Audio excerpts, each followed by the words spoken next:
The day has finally come. The Us versus Them seminar by Trades by Sai. Let's go. Yo, I've been looking forward to this like all week.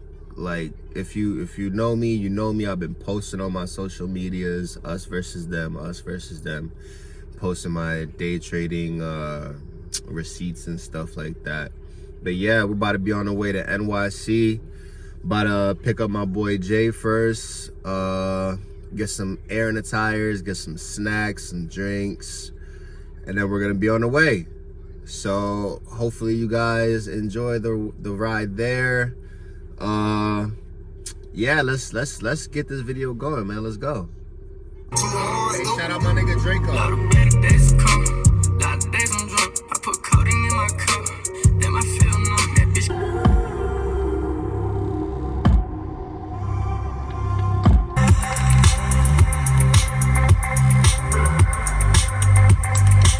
Alright, chat, we got my boy Jiggy. What's up? So we about to get some air in the tires and then some gas, and we out. We come inside, help you ready NYC.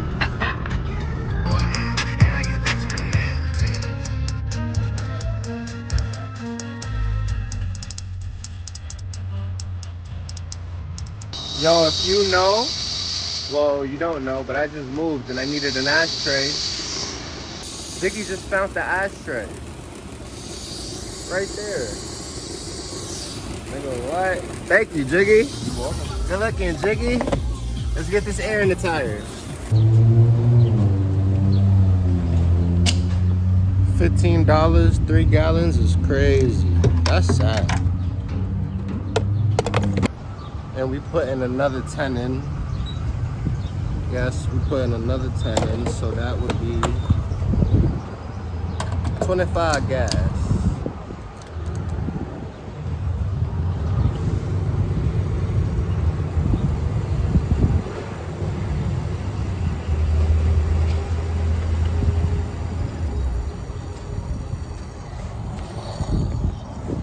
Crazy. Alright, chat. It's official. We're officially on the way to the NYC. Ice that new niggas. Ice crossways. I fell in love with attention. Done a green, got shift last night. Woke up today and got straight back to it. Took me up in time. Told little bro you're the next in line, but be patient. It will take some time. Don't think of.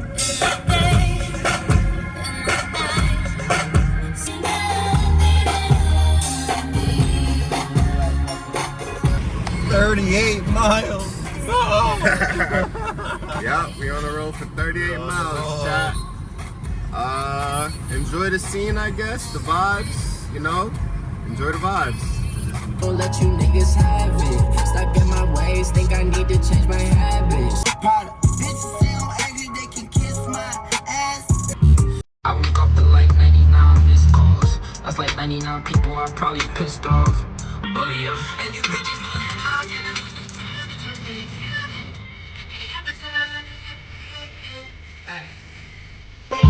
Friday go broke, I'ma take money, yeah. I might go broke to my little honest. It's hard.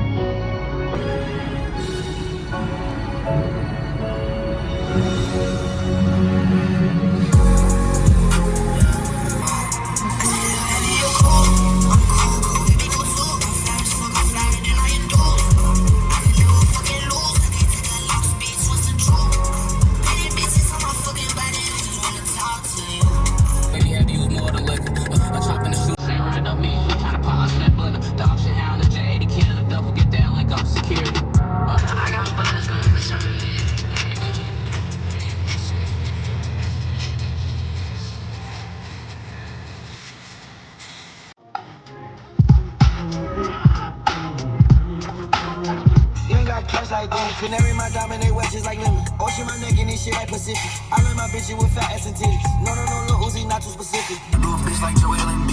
She'll never ever get away from me. I'm all in love with that talk on all that, but it can't be beat. Phone on great, the game play 30. Step outside, what class that 30. This bitch want me by her Birkins, but I got bro all the counties free together. You gotta handle it.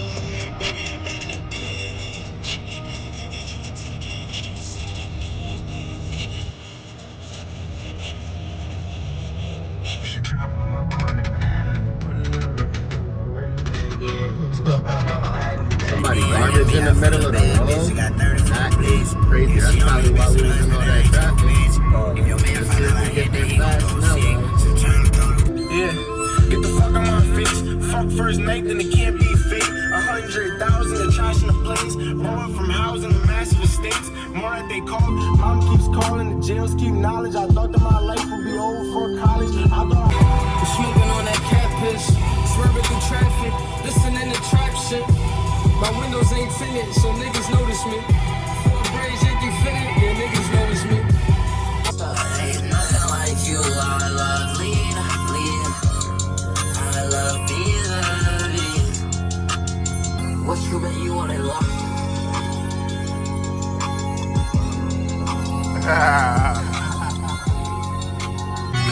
This is my shit!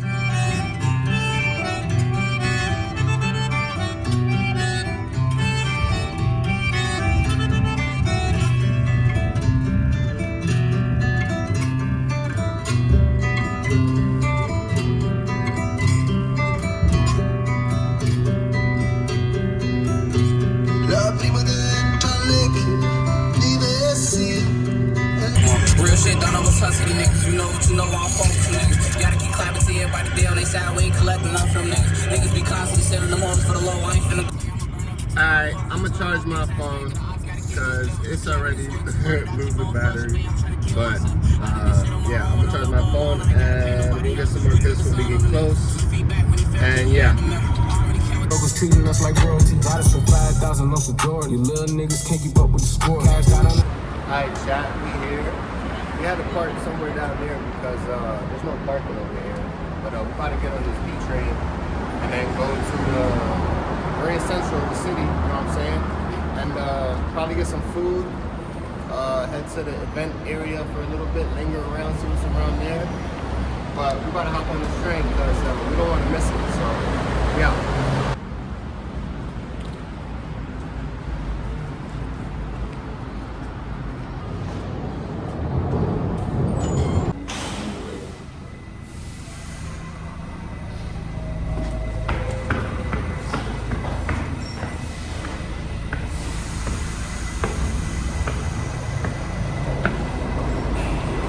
This train is about to be packed. People going to work and shit, whatever they're doing.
Hey yo, we made it, chat.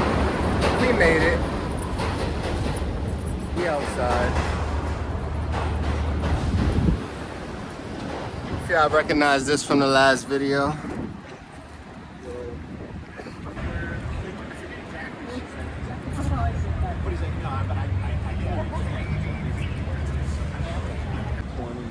almost $30.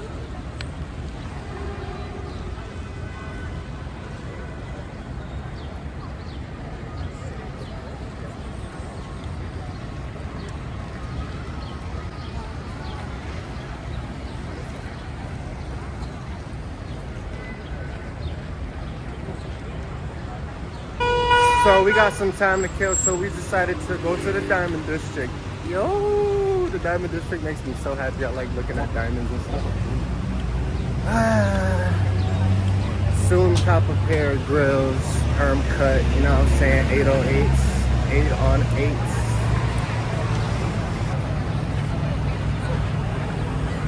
8s. We are here. Yo, Jay, we're here. Woo.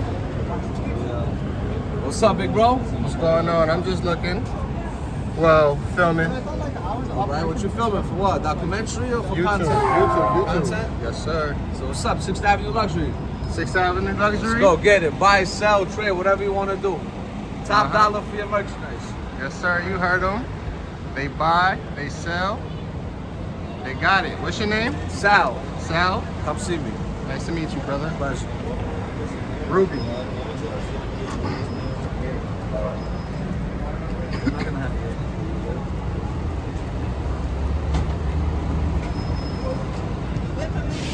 Man, I love the Diamond District coming out here. The energy is just so good, so nice.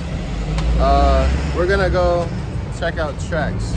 I want to tell them, damn, look at these.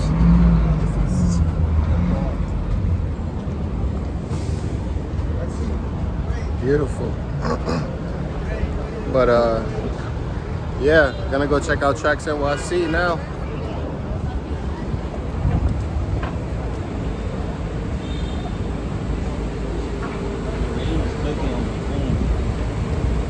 You know when it does that texting shit? Yeah.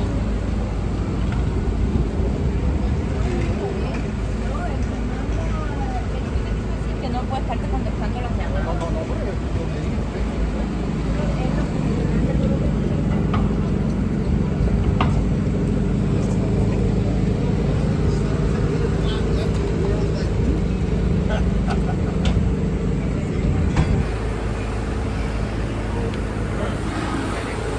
I just did what I had to do. Had to come find out the price for what I want. Yeah, the rain stopped. That's a good blessing.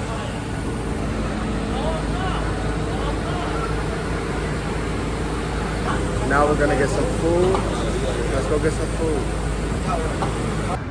Hey guys.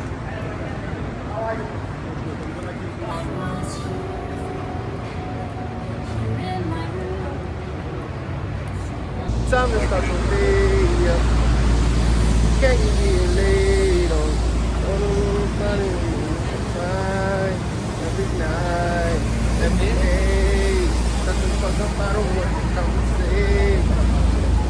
All the marijuana and super take every day.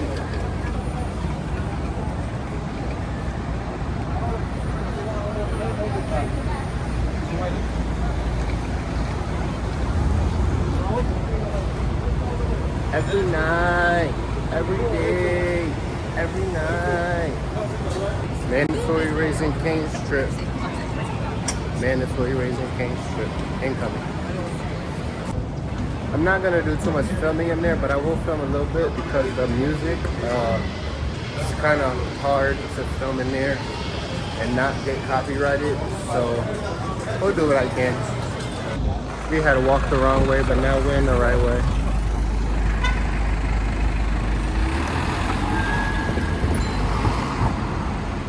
Get it.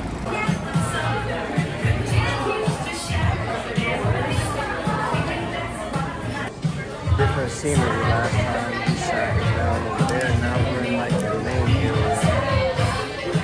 No DJ yet, but he'll be here today.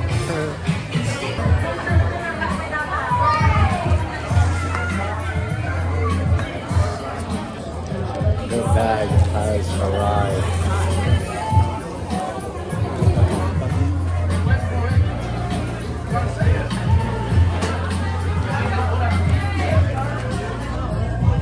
Alright, we're about to eat this and then walk to the event. So, BRB. Alright, so we just finished Raising Cane's. Now about to walk to the event. Weather's looking pretty cruddy. Raindrop. Drop top. Type shit. But yeah, about to roll up, smoke, walk, catch the views. I go see. It's not really outside NYC trip. It's more of the us versus them vlog, you know what I'm saying? So yeah, we're gonna get to it.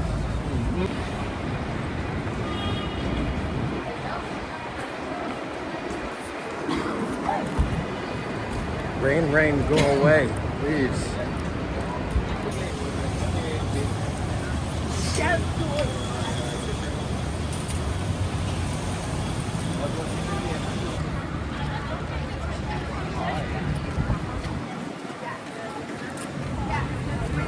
MSG for the Knicks play. Hopefully we go to a Knicks game one of these days. Not right now, because I think it's the playoffs and them tickets gonna be worth bread, so I ain't spending that right now. But we almost there. So let's keep trooping.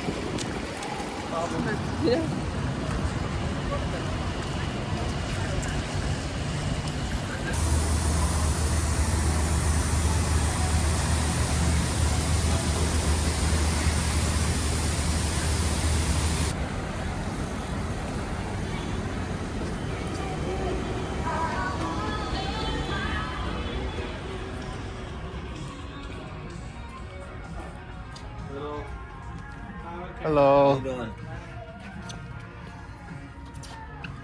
I haven't been here before. Me neither. Woo! I'm about to look, chat. We're about to look. These pants. These are girls' pants. These are men. Men over there. Nice polo t-shirt. That's pretty cool. 24. Some jackets. Charles Rivers. I was wondering where the pants were. Smile, you are too.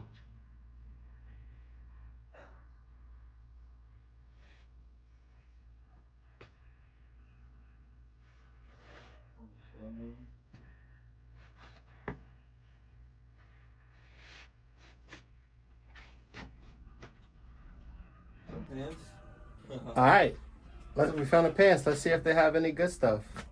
We're not buying anything today, but we are looking.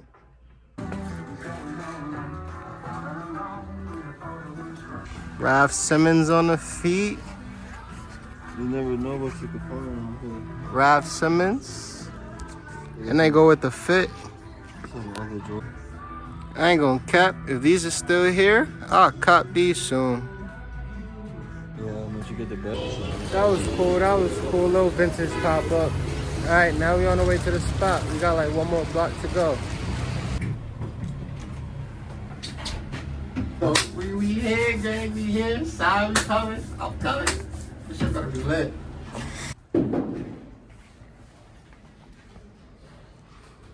So y'all waiting for the side? Yeah. Oh yeah. We all waiting for Sai. Yo, Sai, we waiting for you, man. Come on. Can't wait. Who's up on their demo? Who's up on their account? No? Y'all understand it so far? Yeah? I'm slowly absorbing it, but I'm up like 24K on the demo. Slowly but surely. All right, guys. Yeah, we in here today, man. We in here today. It's gonna be lit. Got about an hour left. It's gonna be lit. Early bird gets the worm. Oh, hold on. Mini ICC for the YouTube. 1, 2, 3, go. ICC. Let's go. All right. Whoever said that, I'll fuck with you. Oh, ICC, man.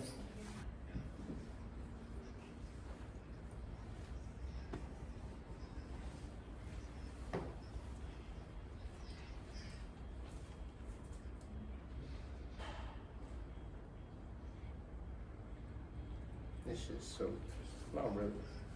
Just wet though. Cause you know me. I'm in that, oh yeah.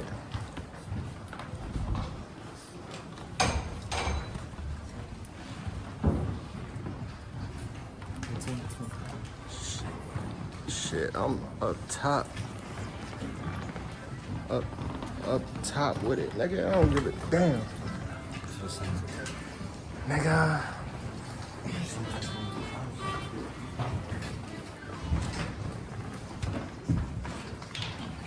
Yeah, we in the front of the front. I ain't playing no games.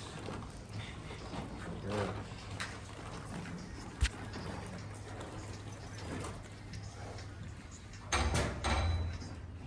So I'll record, but I'm here actually to listen. So like I'll get some, you know what I'm saying, moments, but y'all gonna see.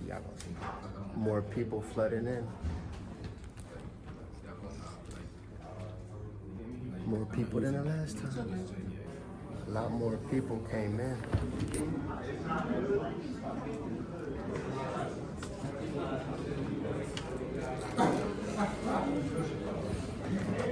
Almost time.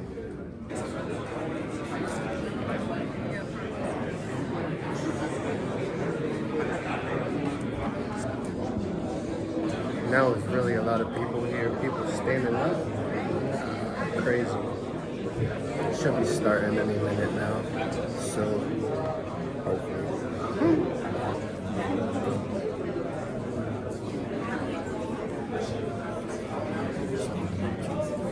Yo, this is sick, guys. This is sick.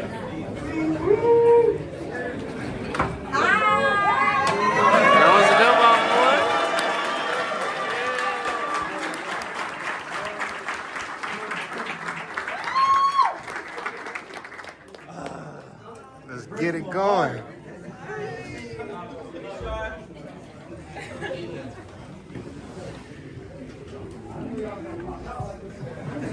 I ain't gonna cap, I ain't think niggas was gonna pop out like this either. There's a lot of people here.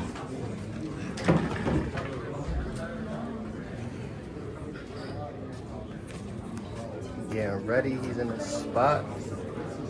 Let's do this.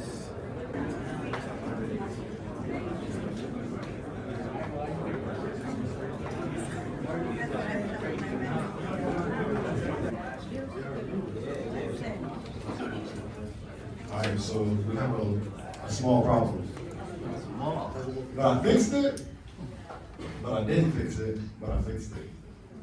Y'all gonna hate me, but the people that are standing, I need y'all to come back in like at 4 o'clock.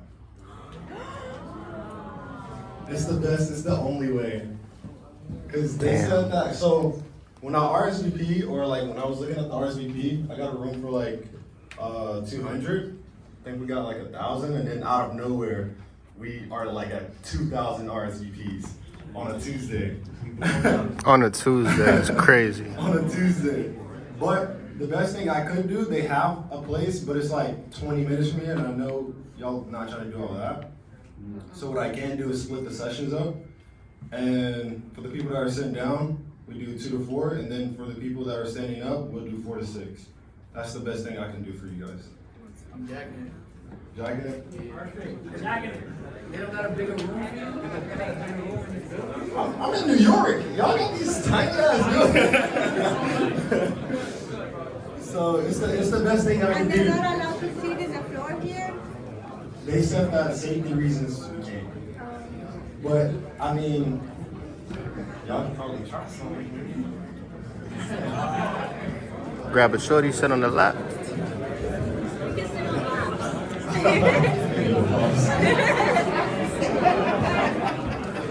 Thank you guys for coming out.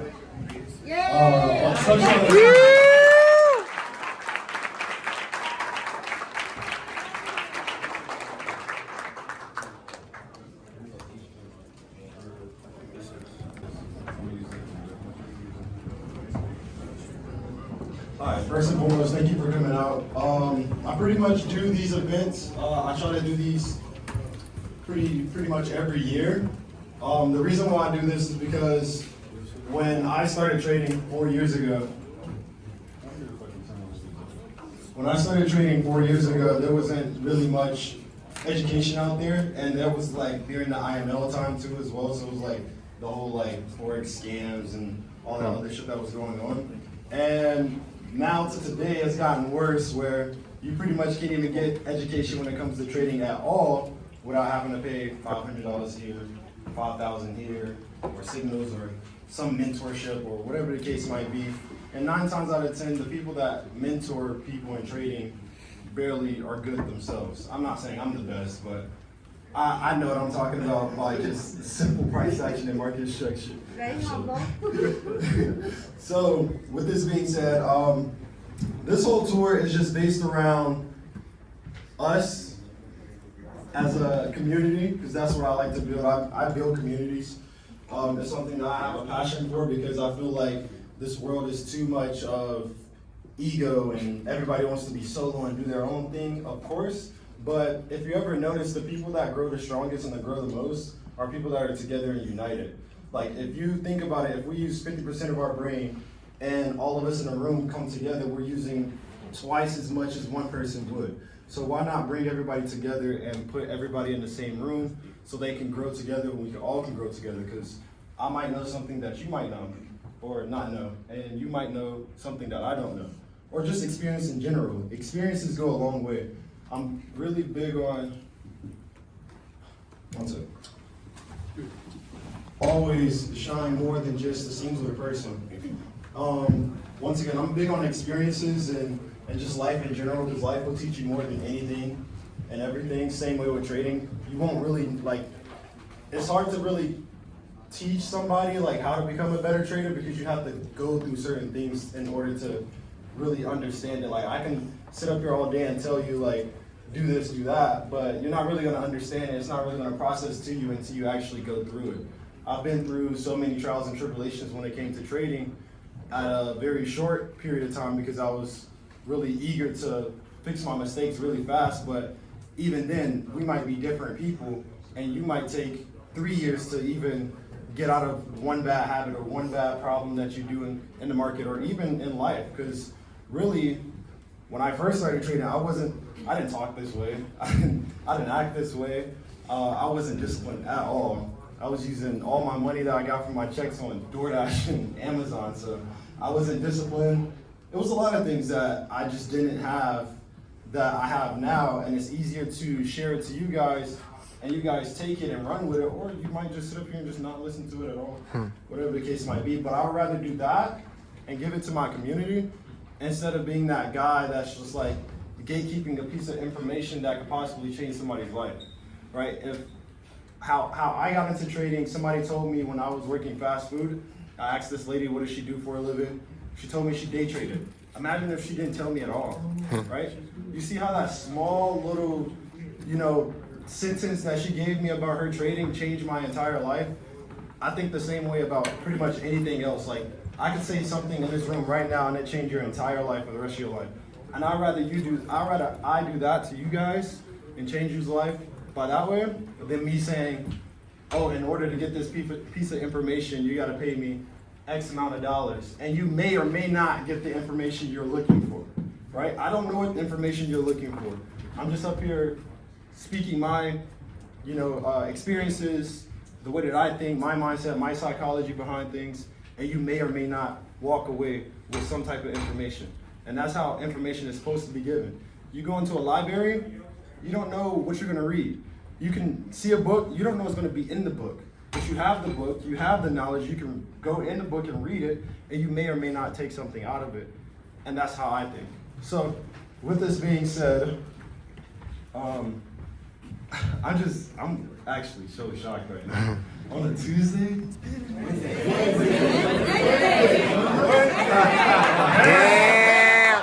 He's still in Miami. He's still in Miami. It become times where I'll be like, dang, it's already May 6th. Trust me, like. We was waiting for this day. Yeah. No, I've been trading independent for the past 4 years. I haven't punched the clock in like forever, so I don't even look at the dates anymore. No need to. But the first thing that I want to kind of get into is a little bit about me. If you don't know who I am, I'm going to speed it up. I grew up in foster care from the age 2 all the way to 16. Pretty much bullied through high school. I didn't have really much anything to my name, to be honest. My foster mom did drugs, used the money to do drugs, party. She was like 25, 26, so she was trying to live like she was 19. And it caused me and my brother to fend for ourselves, even though she was at the house. And if she wasn't at the house, we still, made it happen. We were stealing out of family dollars and and fucking Walmarts and Quick Trips just to, you know, make a way, find a way to, you know, feed ourselves and live. Eventually, this ended up causing me to act out in school. Pretty much got into fights, and I had a group of friends that were not the best of friends to be around, but at the time it just made sense to me because nobody else, like sports, music, people that was good at art, singing, whatever, those people are not really good people when we're kids. I don't know why it is, but fitting in with the bad kids was the best. So basically got into a bunch of fights from 13 to 14 and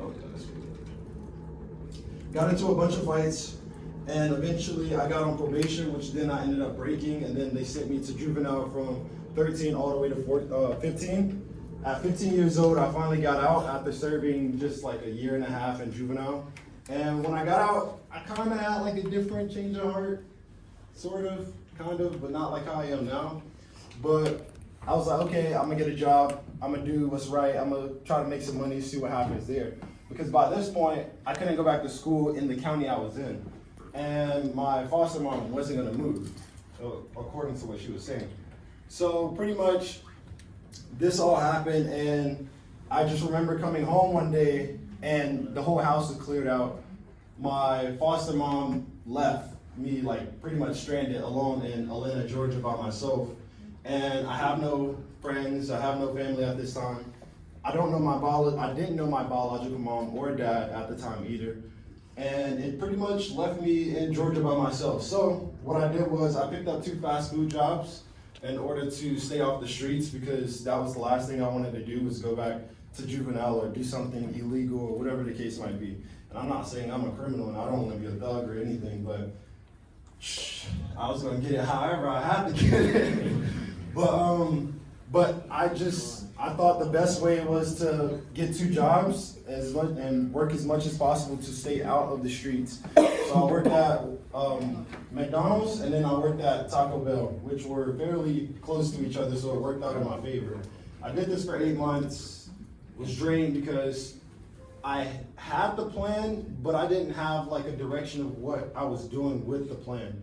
I knew that I wanted to work 2 jobs to stay out the streets, but I didn't like have a mindset on, okay, if I'm going to do that, then what? Like, I didn't have a then what. So this just let me down like a constant make the money, spend it on bullshit, and repeat. And I was doing the same thing, and then I eventually ended up sleeping on a coworker's friend's house, or at a coworker's house or whatever. And this 8 months went by, and I'm just thinking like, damn, like, my foster mom don't fuck with me. She says my mom doesn't love me. My mom gave me away. She tells me all these bad things. I don't have my brother next to me anymore because she took him. And it was just a lot of stuff going on in my head, and I was just like, well, my life fucking sucks with whatever cards I was dealt. This sucks. And I gave like one last hope to trying to reach out to my mom, my biological mom, on Facebook. And I just remember her replying back like a couple hours later, and she was telling me how she was like 15 minutes away from where I was sleeping at. And she came and picked me up.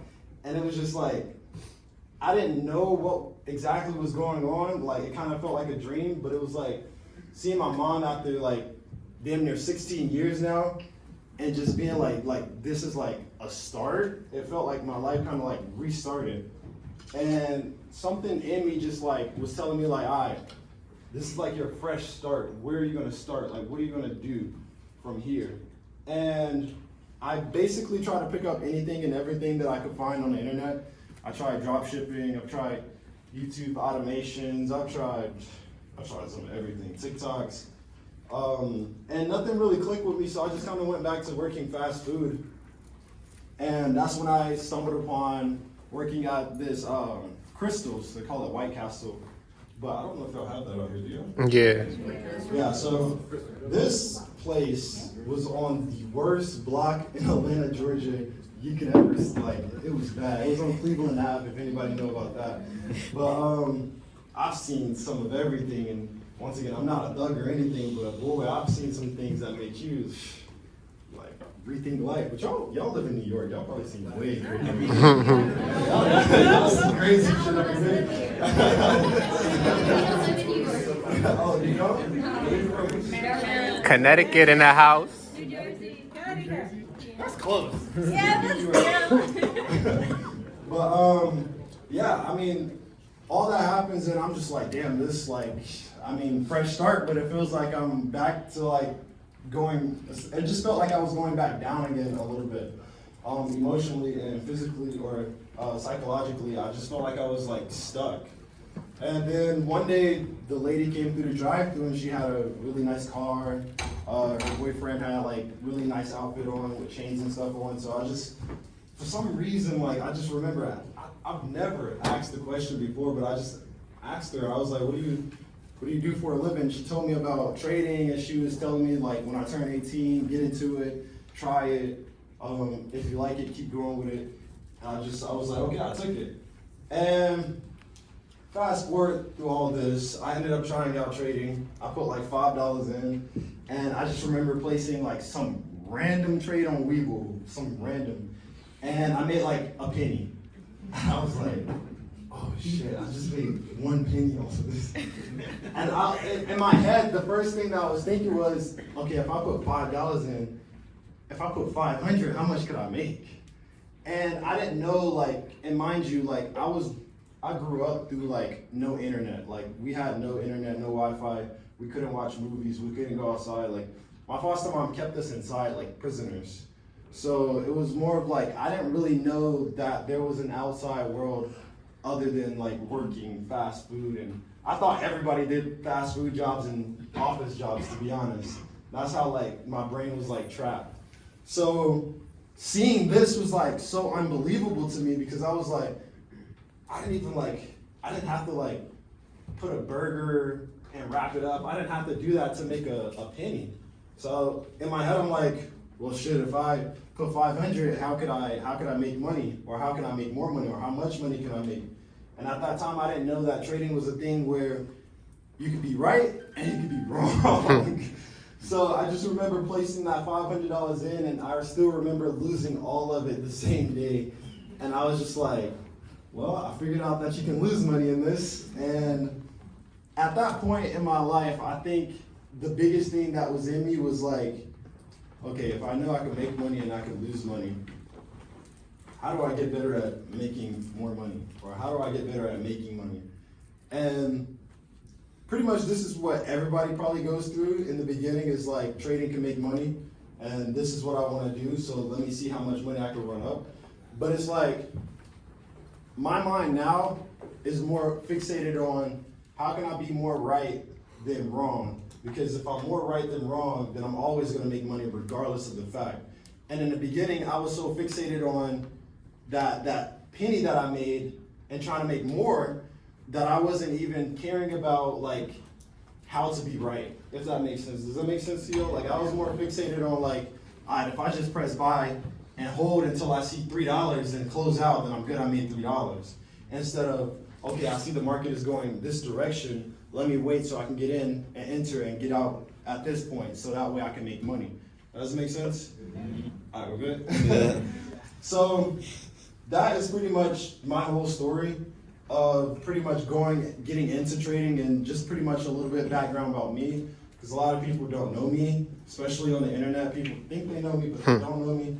It's only certain things that I like to show and certain things I like to tell, because certain information is important and certain information is key to people's success. Everything that I went through in life was to show me that no matter what you go through, no matter what cards you're dealt, you can always come back on top. And I lived the life. I lived like in the struggles, and I'm not saying I have the worst life, because trust me, when you think it's worse, it could be way worse. Like there's somebody out here that's having it way worse than us, right? So it's like, I never put like whatever cards I'm dealt, I never put it on me to be like victimizing myself. I would never victimize myself. My friends can tell you too, like I'm a bad person when it comes to empathy, because I built my brain to kind of like, okay, there's a problem, how do I fix it? Like, I don't have time to complain about the problem, I have to fix the problem. Because the more I complain, the more time I'm wasting. There's not enough time. Like, I run off of a mind that I don't have a lot of time. I have a lot of time, but I don't have a lot of time in my head. So I'm always like, how can I fix the problem? How can I make it better? What can I do to even band-aid it up so that way I can come back to whatever the problem is and fix it later, or whatever the case might be. I always try to fix the problem. So as I'm getting more into this trading stuff, I want you guys to remember I'm always trying to find a solution and find the solution fast, because I have no time. There is no time to wait, right? So I already know what I want to say, but I did write some things down. The best thing that I can tell you when it comes to just the baseline of trading is it's not going to be about how long you're on the charts. The markets doesn't know you're sitting here. It doesn't know that you're looking at your laptop for 12 hours every single day. It doesn't know that. Second and foremost, it doesn't care about how much money you're putting in. If you're not hitting a trade for $1 billion, the market doesn't even know you're there. So the market is not attacking you. It's not coming after you. It doesn't even know you. Technically, it doesn't know you're there, right? So when we come into this space, or when we come into this career, this job, whatever you want to look at, I want you guys to remember, time is not what's going to make everything good. Just because you spend hours on the chart every day, that's not going to make it any better, right? Because I used to sit at the charts hours on end thinking something was going to change. The candlesticks do not know you're there. That's like baseline right there. The candles do not know you're there. Second, your entries, your exits are always going to be the same way every single time. Same way every single time. Nothing should change. If you find something that works, stick with it and keep doing that. Do not change it. There will be some times where you will lose. There will be times where you win, because I have people that I know that are really good winners, but they kind of like psych themselves out and then they self-sabotage. And I'll get into that later, but a lot of people do self-sabotage, or some people reverse self-sabotage, where they're like, they won't get into a trade, but they know that that's their trade, and they like, it's just a whole mindset thing. And that's like, I really want to hit that part, because that's what changed me. Like, it wasn't just being good at like looking at the charts, marking up the charts, because that's easy. Like, I could pull up a chart now, we can look at the highs and lows, it's all gonna be the same thing. And I'm really big on, like, I don't like the whole theories that people make. Like, I doubt it. I mean, people are gonna have their strategies, but you might see an order block, or you might see a supply and demand setup or whatever, but I might not see what you see. You might see an order block. I might not see that order block. But one thing we cannot mess up is a high and a low. There's always gonna be the highest point. There's always gonna be a lowest point. We both can see it. So that is something that the whole market can see. We can all see different trend lines and patterns, but we cannot miss the highs and lows. So that's why I keep it simple, because we all can see the same thing. So if I can see the same thing, I know these banks that people want to trade, like, I know we all see the same thing, right? So it's like, you can't mess that up. If it's a level there, then that means that level's there for a reason, right? That level's there so everybody can see that, hey, this is a point where there's X amount of buyers. There's this point where there's X amount of sellers. So I'm gonna always keep it simple, because that is what is in front of me. I'm never gonna make anything up of what I'm trying to see on the charts. I'm looking directly at what price is telling me, and I'm letting price communicate to me what it wants to do. Not how I feel, not what I see, not how long I've been waiting for the trade. I don't care if it takes 3 weeks for a trade. If the market doesn't tell me anything, I'm not going to touch it. It's not communicating with me, I'm not going to touch it. So, entries and exits will always be the same. The same setup every single time, always the same, right? And it will always be based off of price action, market structure. And I'm not gonna go all the way in details if you watch the YouTube videos, but entries, exits, always the same. Third, when it comes to you being in a trade, do not let money get in the way of what you're seeing. Money is very good, trust me, it's very good. But to our minds as a human being, to our minds, it is very bad to us sometimes. It can be very, very bad. Some people in here, they will say that it doesn't affect them psychologically, but for every human being in here, money has some type of effect towards you, whether it's small, big, whatever the case might be. it has an effect towards you. And as we are coming into this market and we're risking our hard-earned money, and I'm gonna get into prop firms later, I hate those shits, but as we're using our hard-earned money, we have to sit with our emotions on, like, we're putting some risk on the line. And the reason why I'm saying this is because as human beings, and I love researching psychology, but as human beings, we wasn't born for risk. Like, that wasn't like what we was born in fucking 18 BC, whatever. We wasn't ready for risk. Risk wasn't a thing. Everything was supposed to be pretty much easy flowing, easy going. And then people started exploring and seeing that there's different things in the world, and that's when people started getting into different risky things. And trading is one of those things that provides, like, I think trading is probably one of the most risky things on, to be honest, yeah. If it's not physical sports, of course, because I've seen people jump off of the Grand Canyon and shit. I'm like, oh. But yeah, trading is one of those things where this currency, this dollar, this piece of paper, this digit on our phone, it puts in the back of our head like, dang, like, this is my life. Like, people look at the money as like, this is my life, or like, this is like everything I got. And there's people that will shake their heads yes, and there's people that will shake their heads no, but I'm speaking from experience. I used to think that way too. I used to be so attached to what I had because I felt like I earned it and it was mine, right? When I earned it from working 20 plus hours a week, it was like, this is like, it's mine. This is my money. And yes, it's your money, but if you're gonna go buy something, the money that you have, you're gonna buy something, is it still your money? Like, you give somebody that money to exchange and give it to you, are you gonna be like, hey, give me my money back? Right? That's no longer your money, you're just exchanging it. Same way in trading, you're just exchanging it. So do not, and I'm gonna jump into this, do not be so attached to your trades, do not be attached to the money, do not be attached to anything when it comes to this. Because it's not yours. You're just holding it for a certain amount of time so you can benefit off of it, right? It's a fucked up kind of way, but yeah, you're just benefit off of it for a short period of time, or a couple of days, couple of weeks, however long you hold your trade. So don't get attached to the money, don't get attached to the trade, right? Just find the setup, look for the entry, look for the exit, and get in, get out. That's the whole goal of it. Get in and get out. Do not be attached, right? Same way with the people that sit and they're attached to their screens on a daily basis. What are you doing? You want to be in trading so you can have freedom, but you're treating it as a job, an office job. Why are you sitting at your charts hours on end, just hoping something will happen?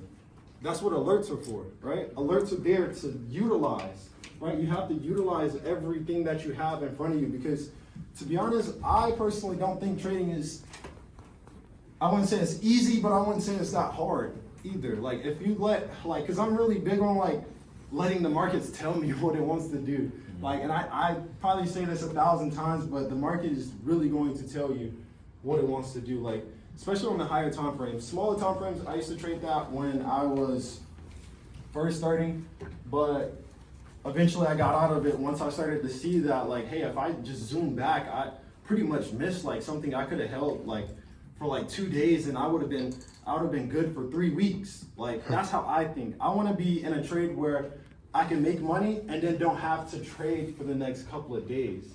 Because trading is something that I want to bring freedom. I don't want to have to go to work every day. I don't want to have to get on the charts every day. I don't want to do that. That's not what I want to do, right? I don't want to be stressed out trying to catch a candle on the 5-minute or the 1-minute time frame and then stare at it for 15 minutes to see if it goes to TP or not. And then you already have the risk. I never understand that. I never understand, and don't get me wrong, it works for some people, but I don't understand the whole like 1 minute thing, and then you get on the 1 minute and it's going so fast. Like, I'd rather like I prolong my failure or my success. Like, I'd rather like find out if I'm right or wrong a couple hours later than like I just woke up, it's 9:30, I'm placing a trade at 9:35, and I lost at 9:37. That's the day's over.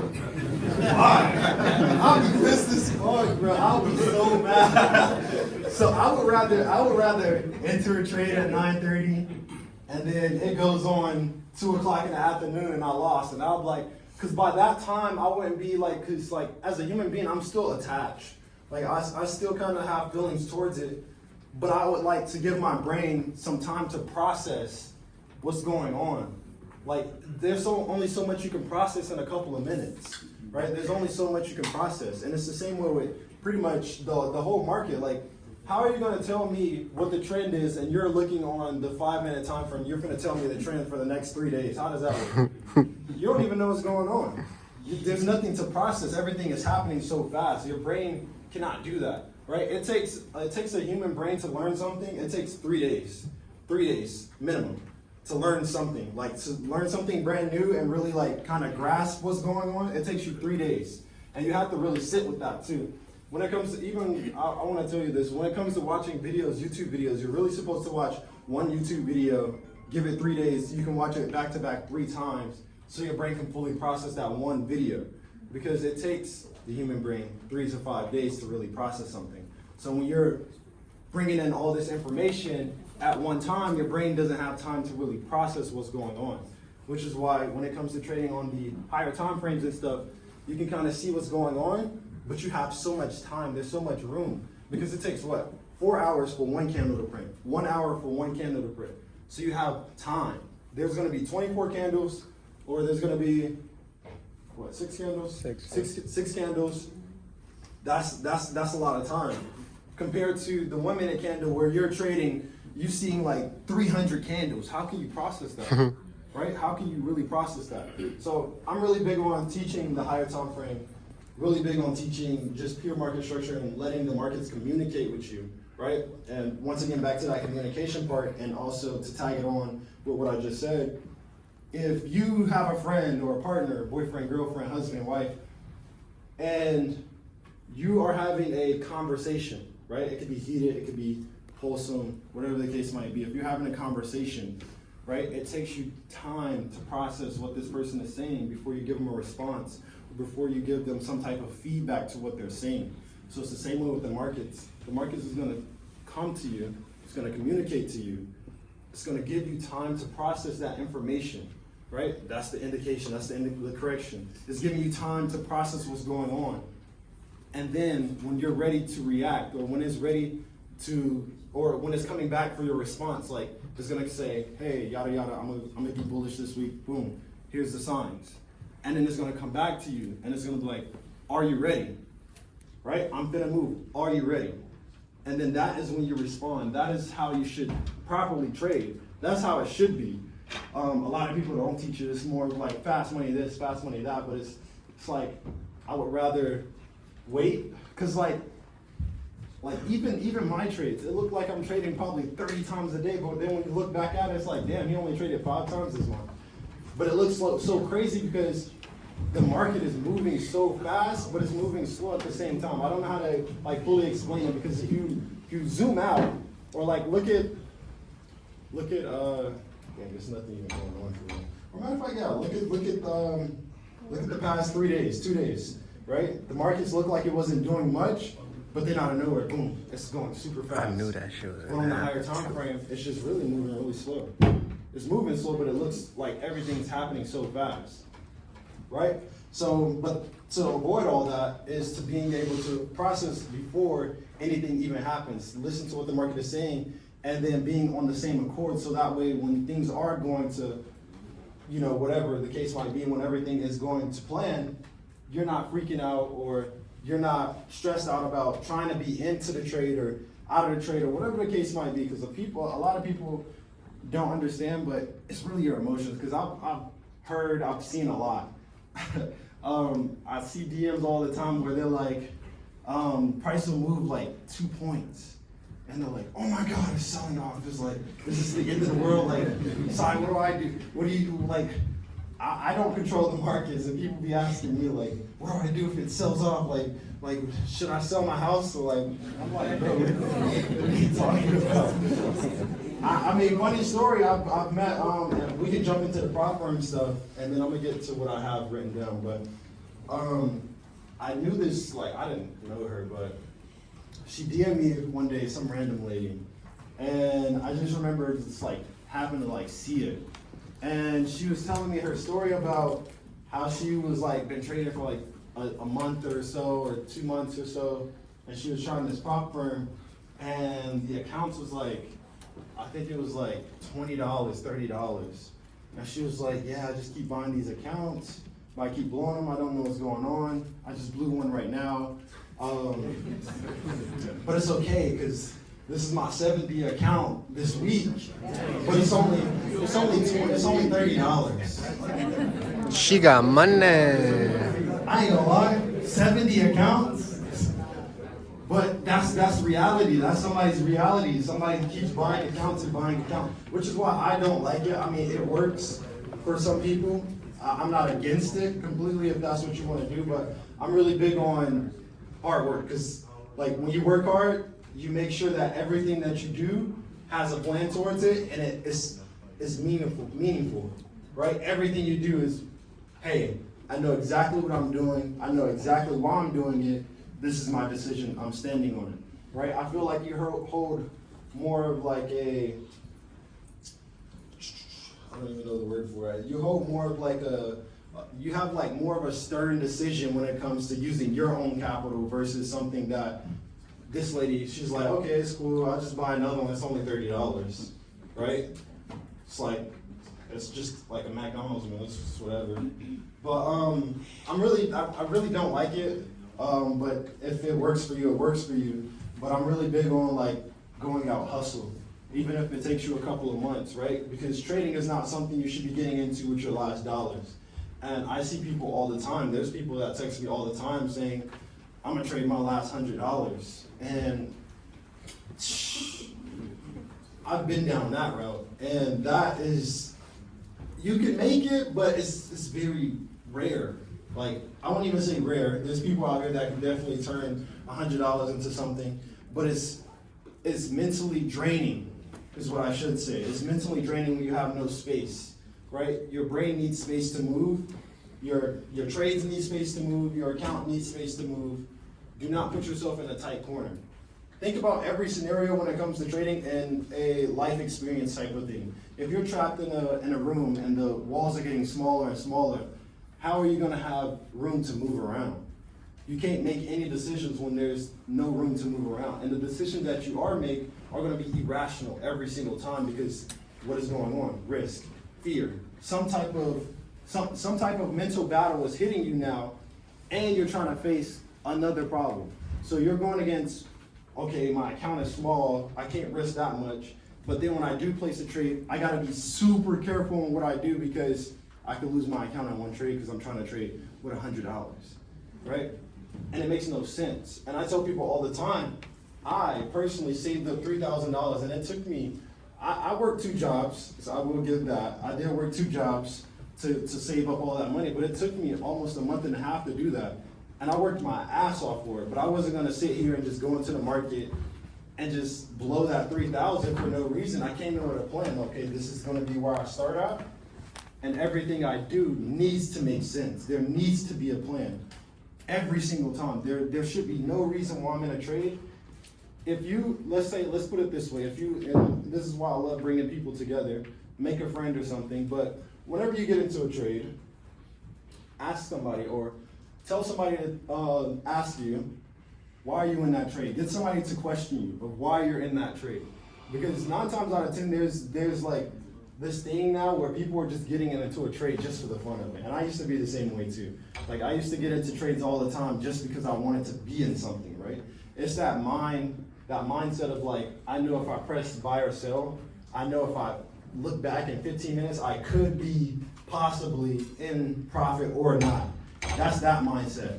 And a lot of people have that, where they're like getting into a trade and they're just like hoping for some type of profit off of it, no matter if they're right or wrong, on the right or wrong side of the markets. They don't care. They just kind of want to be in something to see if they're going to make money, which is a bad habit to have, a bad mindset to have. So pretty much with all this being said,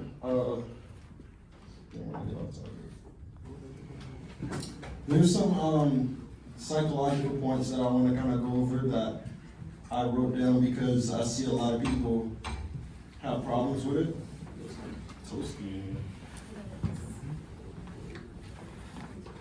I see a lot of people have a problem with a few things. So first and foremost, as you come into the game, some people are like me. They're like what we call high rollers, like people that are just like very risky. They don't care.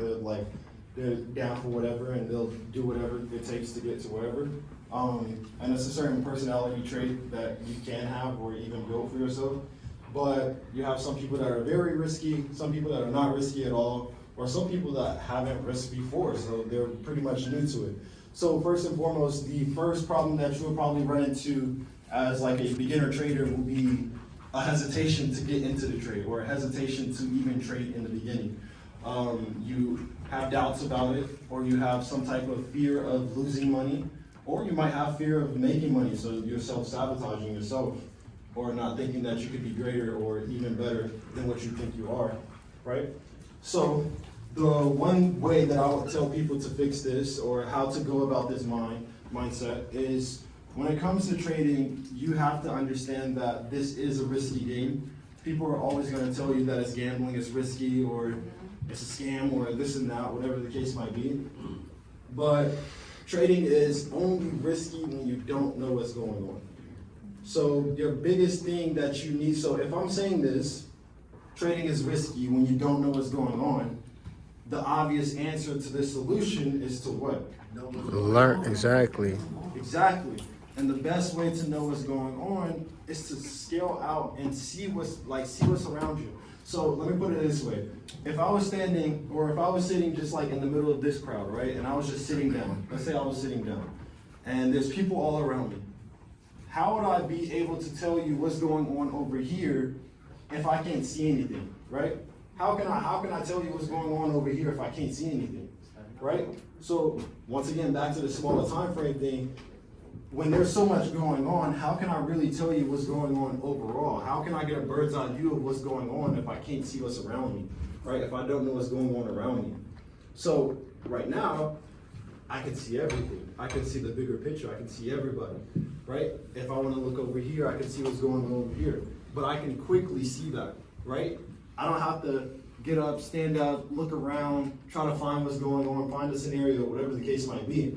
So the best way to help that fear is to figure out what's going on and to know what's going on by sticking to that higher time frame, by sticking to keeping it simple, right? And that's one thing there's so many pointers I want to hit. Keeping it simple is something I live by, because everything in the world is simple to me, right? Everything has a step-by-step process, whether it's hard or not, right? There's always a step-by-step direction process to everything. And I think that way with anything and everything. I don't care if it's the same way with like probably the hardest job in the world, becoming what's that? The brain surgeon. What is that called? Yeah, but I'm pretty sure that's a hard job, but I'm also pretty sure they have steps and protocols that they go by, checklist, and that's pretty much something where somebody's life is on the line. But I'm pretty sure they have a checklist they go by when it comes to doing those processes and procedures.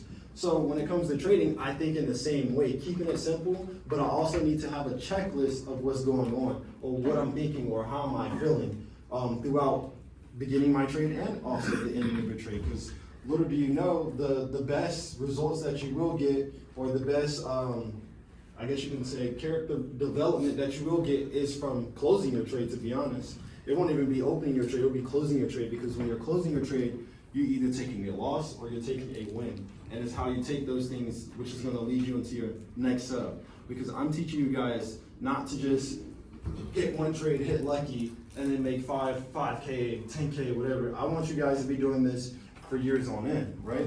I don't want anybody in this room to think trading, and there's some people that will, but there's some people that just want to get into trading for a couple of months and then leave it alone. But then it's like, why would you do that if you already built the skill? Why would you build a skill for so long just to give up or just to let it go in a couple of months or a year or two, right? I feel like I would trade until like I'm dead, to be honest, because I mean, it's not taking me any effort to really do it. I'm just pressing the button, right? I'm looking at the charts, pressing the button. So, keeping it simple will be the biggest thing that I live by for pretty much all my life, is keeping it simple, having that checklist and understanding like, all right, this is my rules, this is what I'm going by, boom, this is what I'm gonna do. And then when it comes to the ending of my trades or the opening or ending of my trades, I'm gonna make sure, okay, how do I feel about this trade? What did I do wrong or right during this trade? Did I follow all my rules? And this is basic journaling, to be honest. And this will tell you about yourself, right? This will really give you an understanding of how you're thinking. Because we all are different people, right? We all are different characters. Let's think about it like that. We all have, I don't know if you guys probably maybe play video games, but there's always like different character types, right? We're all different character types. So when it comes to that, I can say all this, but you might love to trade on a smaller time frame. So I can't take that away from you. That's something you like to do. But I'm obviously going to preach what I like to do because I feel like it's just a simple approach. But we all are different, so you might like to do it that way, or you might like to trade in the nighttime during Asian session or London session, or you might you like to trade multiple times a day, 4 or 5 times a day. Wait, what happened? So it's loud. I said I hate that when I send my alerts is around Asian that they start going on. Nah. When I wake up, I missed everything. Asia the best, bro. Asia. And I wake up, I see that story you placed the trade at. I'm like, damn. Asia's low key gas. But yeah, where was I? Sorry, lost train of thought. Where was I? Different. Playing roles. Yeah, okay. Everybody's got theirs. Thank you. Oh yeah, everybody's got different video game. Sorry, I'll be losing, like, I have so many thoughts up here, I'll be like, I gotta say this, I gotta say that. Everybody got a different character. But yeah, so when it comes to Video game. following your rules, right? So when it comes to following your rules, Assess yourself. what was that? Assess yourself. Oh yeah.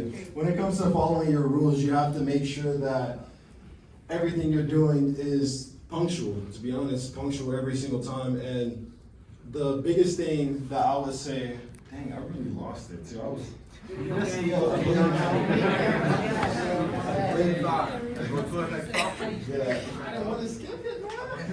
games. Video games, different characteristics. Yeah. So, oh yeah, thank you. Character types. Find out what's your character type. Yeah, that's where I was going. Thank you so much. What's your character type? You have to figure out what type of person you are. Like, and the only way, and I tell people all the time, before you start trading your actual capital, take some time to actually like do a demo account, practice a little bit. That's where we at right now. And journal your practice trades, but treat your practice trades like the actual trades. And when I say this, don't look at the dollar amount, because there's people all the time that will be like, oh, I flipped my 10K demo to 20K, I think I'm ready to trade. No, that's not how that works, right? What is your stats looking like? What is your risk to reward looking like? What is your profit factor looking like? What is your drawdowns looking like? What percentage are you normally going for when you're in these trades? What time are you trading? All these things matter because they're going to show you what type of character you are, right? If I look at my stats, I hold trades on average, my trades hold for 2 days and 18 hours the last time I checked. Two days, 18 hours. So obviously, if I'm in a trade and I'm trying to close in the next hour, so that's not what I'm used to. That's not my character. So most likely that trade is not going to go the way that I think it's going to go, because that's not what I'm good at, right? And I'm okay with that. And it's okay to not be good at something, right? It's okay to be, if you're a better scalper, but you're not a swing trader, that's okay. If you're a swing trader and not a good scalper, that's okay, right? This trading space is something that is going to break your ego, right? It's going to break it a lot. Trust me, a lot. When I was a pretty much beginner, I think this was like my second month in, I saved up this is before I saved up my $3,000, but I saved up $900, and I just remember busting my ass for like 2 weeks to save that money up, and I didn't eat for real, and I was just like penny pinching just to save that $900 up. And I just remember getting into the market thinking like, oh, I just know everything. Like, I know it's gonna go up. I know it's gonna go up. And I just remember placing that trade at 9:30, and by 9:35, I was pretty much at $0. And I was like, bro, like what the? I thought it was gonna go up. Like, it felt to me like it was gonna go up. And once again, your ego is always gonna be broken. Just when you think everything is going great, it can get really bad. Like, and vice versa. When things are getting really bad, it can get really good. That's just how the world works. Like, you really have to laugh at life, to be honest. Like, you really have to just enjoy, because like, when everything is going really bad, it can go good, and when everything is going really good, it can go bad. So you always got to stay level-headed, right? You always have to keep that ego to the side and just stick to what is working, and don't change that. Like, don't change that. That's like baseline right there. If you have some type of like, and you're gonna win trades and you're gonna be very happy, you're gonna lose trades and you're gonna feel very sad, but it's part of the game. This is what you signed up for, right? You knew that there was a possible chance that you could either win or either lose in this scenario, right? So you cannot be mad at the fact that it didn't go your way like how you wanted. Or if it did go your way, you can't be so high-headed and be like, oh, I'm just the best of the best or whatever, right? Because you still have, what, 365, or you really have 222 days in the year to trade, right? You have all those other days, right? Just because one day happens doesn't mean that it stops, right? You still have so many more days and so many more years to go by. So when it comes to this, your ego is going to get pushed to the side, but it's also going to help you understand that, like, trading is not just like, don't be bent out of shape, or don't be so emotional, so attached emotionally to it at all, right? And that's how you find that out, by your character, right? What puts you in vulnerable places, right? What makes you feel some type of way, right? These are things that are very important, and people overlook this, or people don't talk about this. People always think that it's like, oh, if I know how to market candle and get in, that's it, right? But it's not that, because I know people that can do technical analysis really good, but when it comes to getting into the markets, it just goes out the fucking window. Sorry, excuse my language, but it just goes out the window. It goes completely out of the window. Or there's people that, when it comes time to enter their trade, they're fidgeting to even press the button. They're doubting themselves, or they're doubting their analysis. So it's not the charts. That's not it. The charts is gonna be the easy, like, you can look up something about marking up charts on YouTube, and pretty much half of them want to be accurate when it comes to marking up support and resistance and highs and lows. Those are going to be the most accurate ones. But when it comes to punching that button and getting into the trade, being in a trade, holding the trade, managing it correctly, exiting, it comes down to that mindset. Because some people, they'll see their exit and they won't get out. Some people will see their entry, they won't get in, right? Some people will be in a trade. I knew somebody that I met last tour. Where was I? I think I was in LA. Met him, and he plays 90 trades a day. 90. What are you doing? The only reason he places 90 trades a day is because he told me, he was like, yeah, when I get into the trade, the spread puts me in blue, but the moment I see red, I just close my trade because I get scared. Like, the moment any number turns red, he closes his trade. If it stays in blue, he continues to hold until it turns to red, right? And, but that's what I'm saying. There's different people out here that are trading different ways and not really understanding, right? They don't have any type of guidance, which is why I built this, because there's people out there that might have it worse. Some people might just risk everything in one trade and think that it's supposed to happen. There's so many different characters out there that you don't know of, right? I just told you something you probably would have never known somebody was doing that, right? There's somebody probably doing 10 times worse and even more money, right? He was using like $1,000. There's probably somebody doing exactly what he's doing with $100,000, right? There's doctors out here and stuff that want to get into trading too. I've met a lot of people that will have really good jobs, and it's like they don't want to work that job, they want to trade, right? I know a lot of people that don't want to do what they do, and they want to get into trading. So there's different characters out here, big, small, medium, whatever, right? But once again, that guy, like, he couldn't handle seeing red, and sometimes when he see blue, he couldn't handle that, right? So I'm just putting us all back to understanding who you are as a person. Find that out first, because that's the most important part. Find that out first. If nobody else is going to tell you, I will be the one to tell you that you have to find out who you are. Who are you?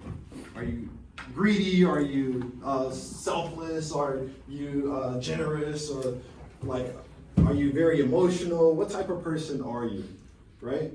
And also, when you're doing this, do it in the trading side too as well. So I would say go home today, write down who you think you are, give it to a friend, family member, whatever the case might be.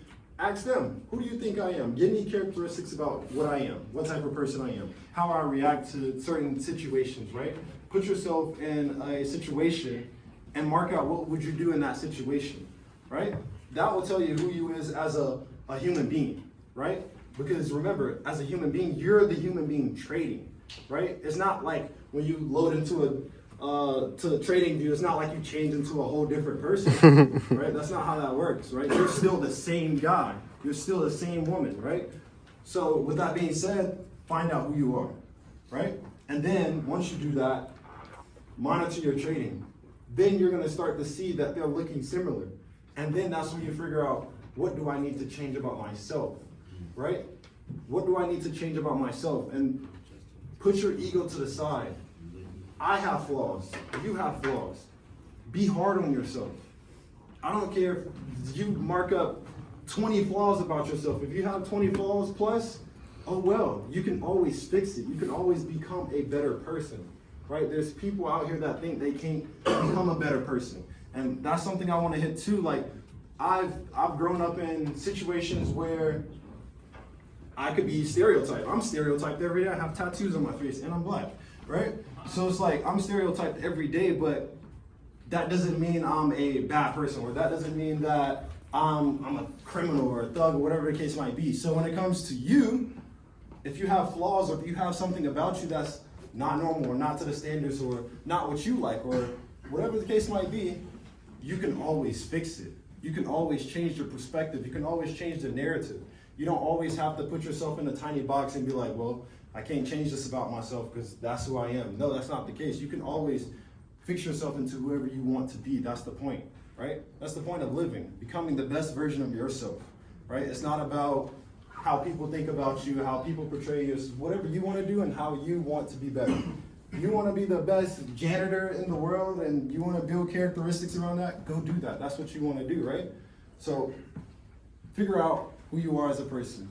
And bro, I'm so upset. They keep money up.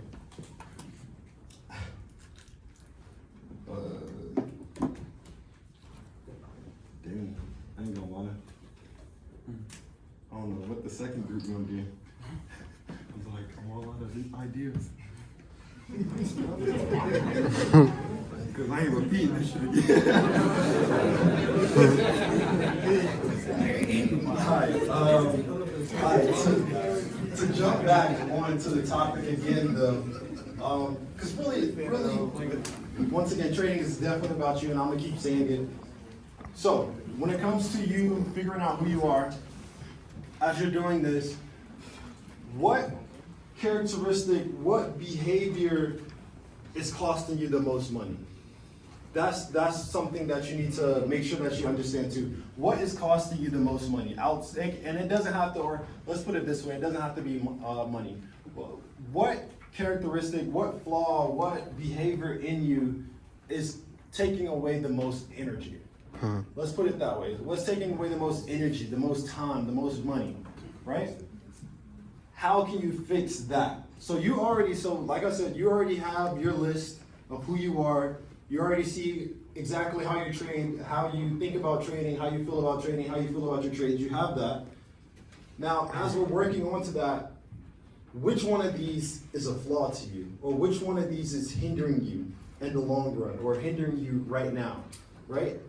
And how can you fix that? And how can you change? Or what do you need to change? Or what do you need to do to become a better version of that? Or what do you need to do to change that flaw, to change that habit that you have that isn't really good for your success, right? Because once again, you cannot change into a different person like just because you load on to TradingView, that doesn't change you into a different person, right? It starts from who you is outside in the world, right? So what is causing you to do the things that is costing you the time, the energy, and the money? And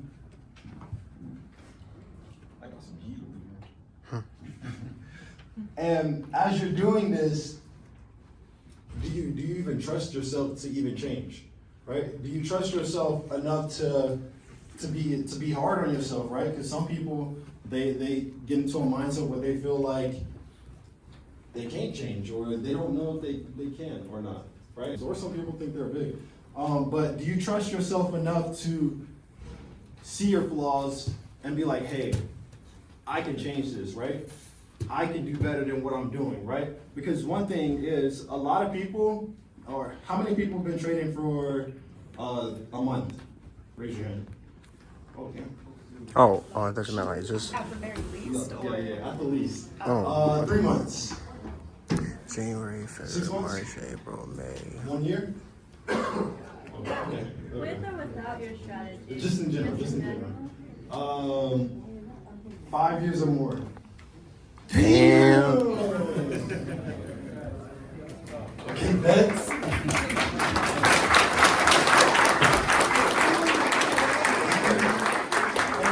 want to know something too, though? Whether you're profitable or not for trading 5 years, those people, and some people are on and off, but you really have to give it to them, because trading is something where people can't do this for a fucking month. Imagine losing for a whole month. Like, people can't do that. So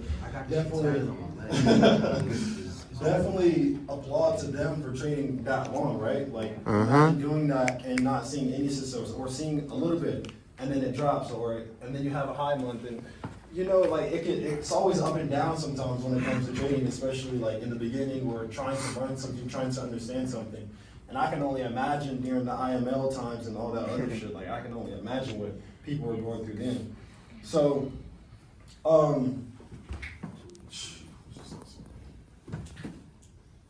yeah. So trying to trust yourself and really like believe that you can move forward or become a better person is always going to be your sole focus, or like your sole mindset. Like, being able to be like, okay, this is something I have to fix. This is something I have to change.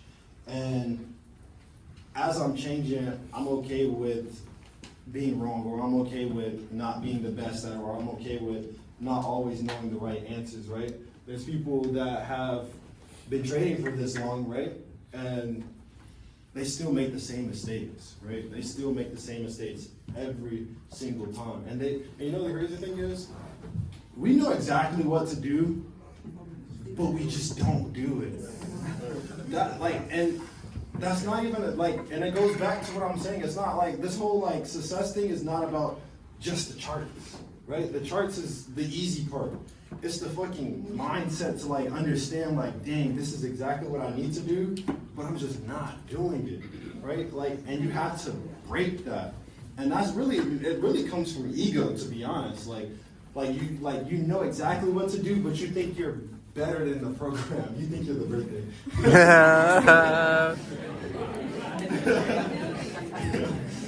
So it comes down to like trying to break that and like really understand, like, okay, like, I know exactly what I need to be doing. I know what needs to happen in order for me to succeed in this trade, to succeed in life, or to continue with my plan to go forth in life. But why am I not doing it? Like, and it's just ego and trust. Like, trust yourself. Trust yourself that what you're doing and the plan that you're going on, if you're right or wrong, you can fix it, right? Right or wrong, you can fix it. Anything can be fixed. Anything in this world can be fixed, right? There's always a will, there's always a way. That's what I live by. Like, my friends, they know me, I don't stress about anything, right? Like, it can be fixed, right? There's always a different path that I can take, right? So if something doesn't work, okay, that's okay. Find a different solution, right? So never put it, and that will go into, there's so much. So that pretty much will go into also having a mindset of abundance, right? Having a mindset to understand that there's not scarcity in the world at all. There's money, They're fucking, bro. This shit is on our phones, and then we tap to pay it, and like the numbers go away. You think that shit is real? Like what? Like there's infinite money out there, right?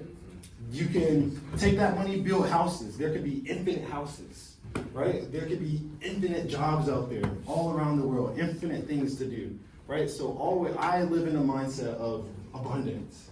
I never feel so scarce about things. That's why when it comes to me working hard, when I go back to it, I feel like I have time, but also I don't have time, is because like when I'm thinking about it, I'm more passive aggressive. I know I can sit back long enough for that way when it is time for me to attack, I can get as much as possible, or I can do as much as I need to do, right? Because I know that I know I can sit back long enough and I'm not missing out on something, I'm not FOMOing on anything, I know I'm not missing out. I can sit back long enough to have that in my head, like, okay, it's cool, I'm not really missing out. But the moment that it is time for me to join, I know that there's a lot to go around. So I don't feel so scared, so my mind don't feel so, okay, this is gonna be the last ever, right? Like you don't wanna think in that way, like, oh, it's the last of the last, or this is my last trade, right? I've been doing this for 5 years now, right? Every day I wake up, I know that if it goes right or wrong, it's gonna be okay. Because I know tomorrow I can do it again, or the next week I could do it again. Just because I lose one trade, I lost a trade today, actually. Today. I lost the trade.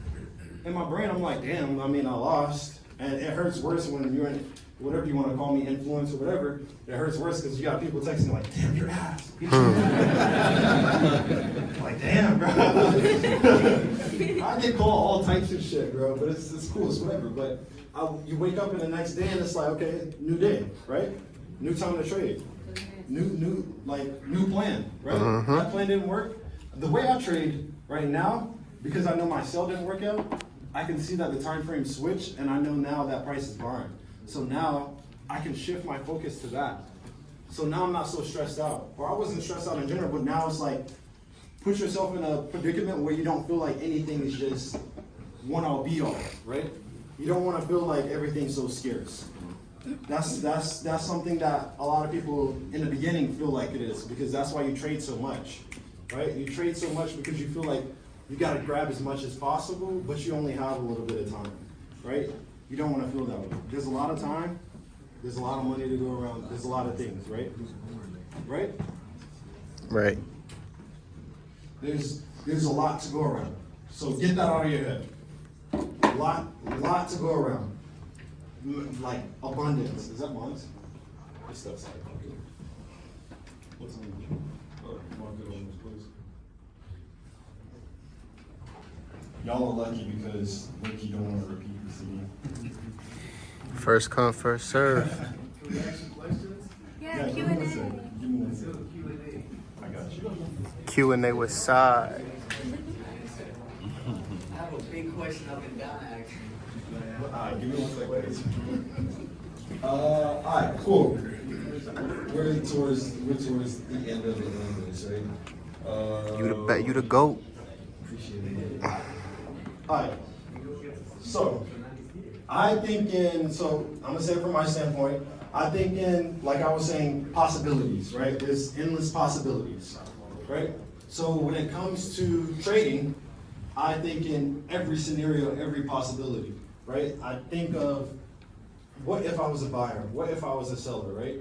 I think in both. Like, even though I might look for buys, I think like, what if it was to sell? Or what if it was to vice versa, right?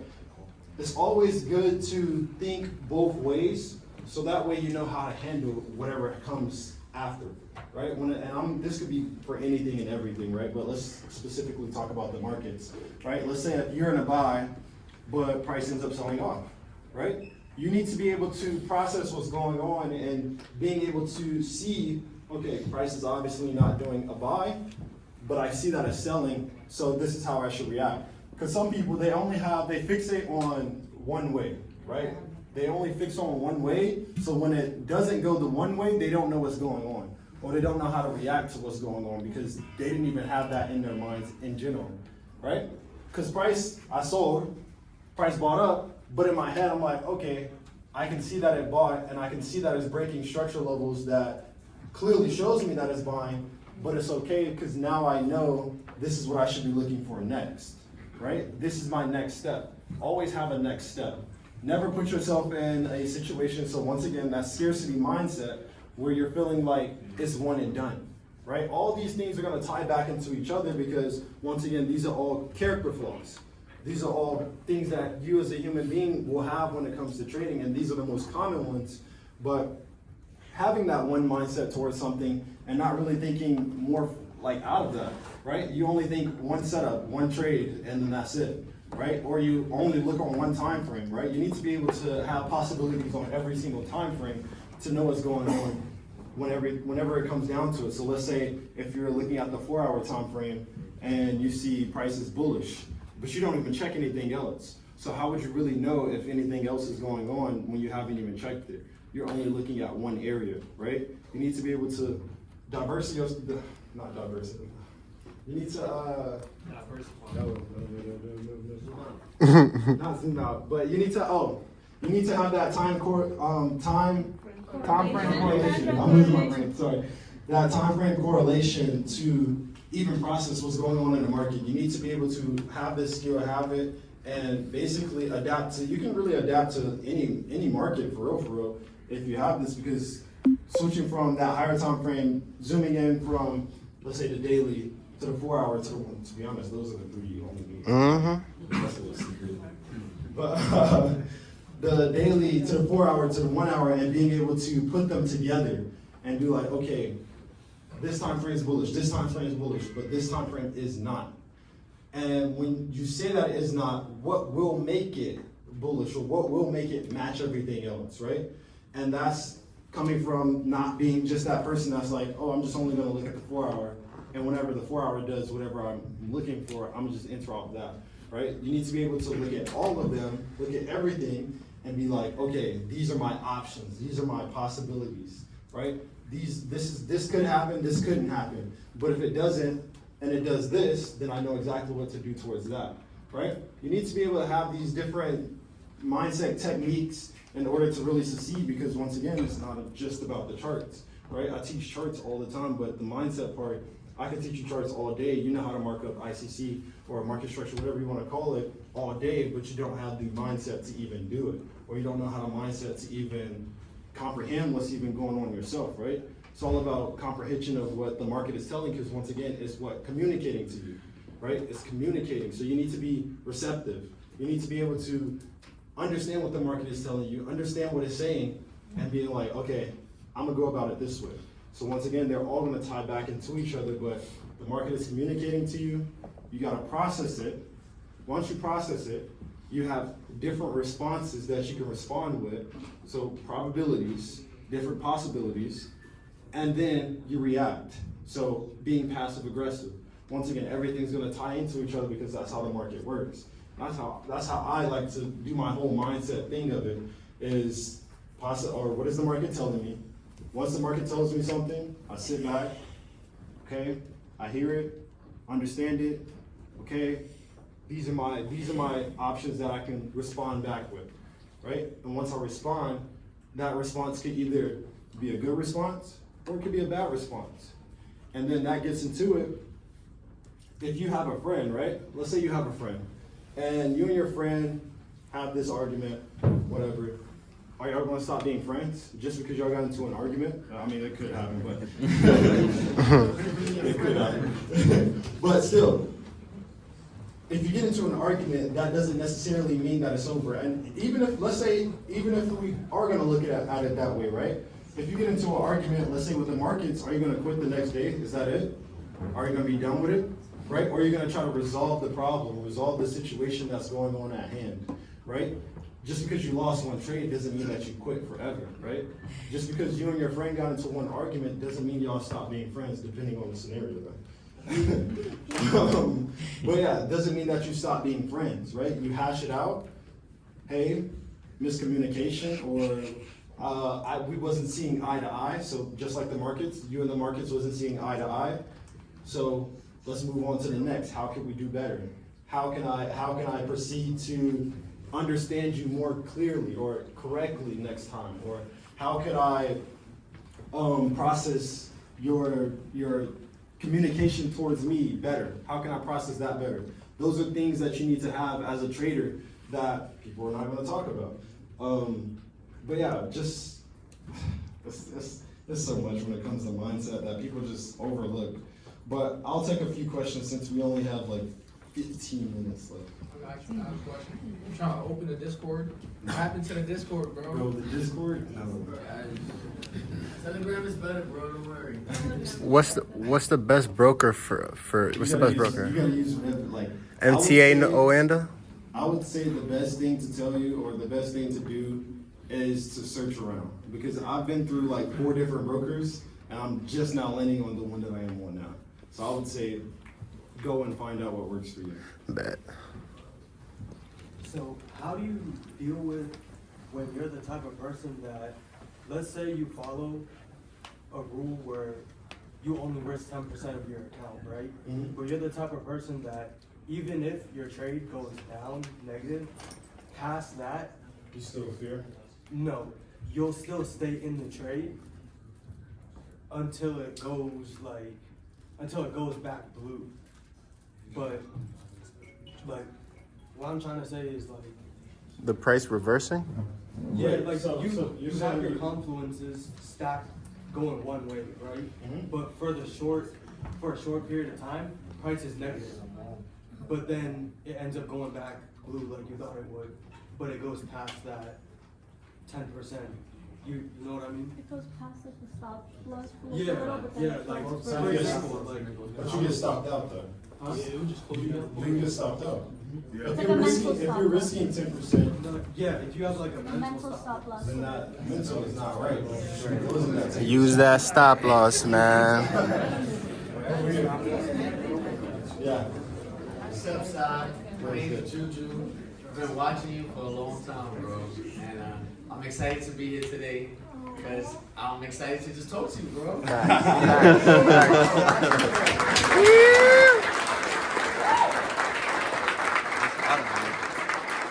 watch you every day, you know, like most of your stories, even the hideout stuff. I know you just had fun yesterday. So, you know, and I watch you every day, like everybody in here, and, you know, we don't get to ask you stuff. So I'm very excited for this part right now to ask you. The main question that I got for you, bro, is on entry. So it's kind of similar to like what he was saying, like, so I stopped looking at the charts 10 hours a day, like you said, and now I just set the alert here and set the alert there, and I try to live my life, right, until the alert triggers. But when the alert triggers, when do I know that it's a good time to actually execute? Because, all right, so this is what keeps happening to me. The alert breaks, and then like on the higher time frame, I get excited. I'm like, oh shit, you know, it's really red and it's bearish, it's coming down. Like, so I get excited, and then I want to enter, right? Boom. So then I'll enter. But then next thing you know, like 30 minutes later, this shit turns into a wick. And it's like, man, that's really like the break yet, you know? And then so now I'm like, all right, let me try to go down to a smaller time frame. Next alert, next trade, because I'm good at losing, bro. I've been losing.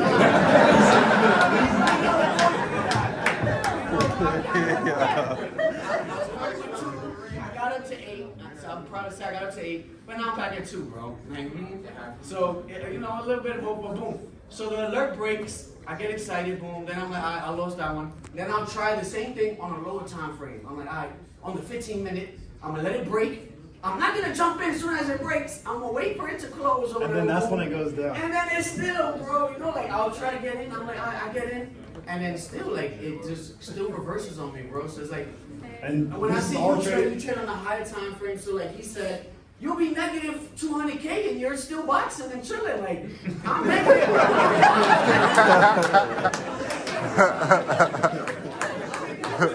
It's So just overall, bro, how do I know when the fucking, like, when do I get in this shit? Like, you know, like when do I execute and actually press the button and not be like, you know, it's gonna reverse now, like, because most of the time where the structure breaks is like resistance or support. Yeah. So now it breaks and it's trying to like fake me out. Yeah, it's trying to fake me out. Oh, it broke. Oh, it's gonna sell off. And then boom, this shit goes up. Yeah. I got you. So how do I know? Trades may vary because there's some trades where it'll just go and some trades that it will fidgeting and moving around and stuff. But what I can say is the best thing that you can do is those sessions, like relying on those sessions to kind of bring in that volume, because all it is like whenever price doesn't want to push past a level, it's just really saying that there's not enough of whatever it's like. So if it's trying to break a support, it's telling us that there's not enough sellers in the market to break past buyers. So that's normally what that means when price is like wicking out. It's just showing us that there's not enough of what we need yet, which normally comes from volume. So whenever price is not breaking the level, it's normally coming because there's not enough volume. So once again, not enough people or not enough. You don't enter immediately after it breaks. It breaks and then what? You just start paying attention to your phone now and you leave the strippers alone? I personally. Welcome to NYC. Yo, normally I just enter whenever price hits my alert. So if it's coming around the second time around, so for the continuation, I normally just enter based off of that, because that would already mean that price is already built what I'm looking for. So it's already built, like let's say if I'm in a sale, that means that whatever I'm going to, if it's passing or hitting my alert, that means it's already made that lower high that I need to give me that confluence. So normally I just go off the higher time frame confluence itself. So I try like, even if like, so let's say like my last trade, even though I lost, the daily was showing me a lower high and I was going based off that, just off that, but it didn't go out. It didn't go like how I turned out, but it's okay, right? Because in my head, there was a lower high. It could have made a lower low. But once again, trading is probabilities and risk. And that's the risk that I was willing to take. It's okay. I tell myself that when I see you trade and you lose, and while you might say, or somebody else might be like, oh, he sucks. Bro, I feel so good when you lose because of that market.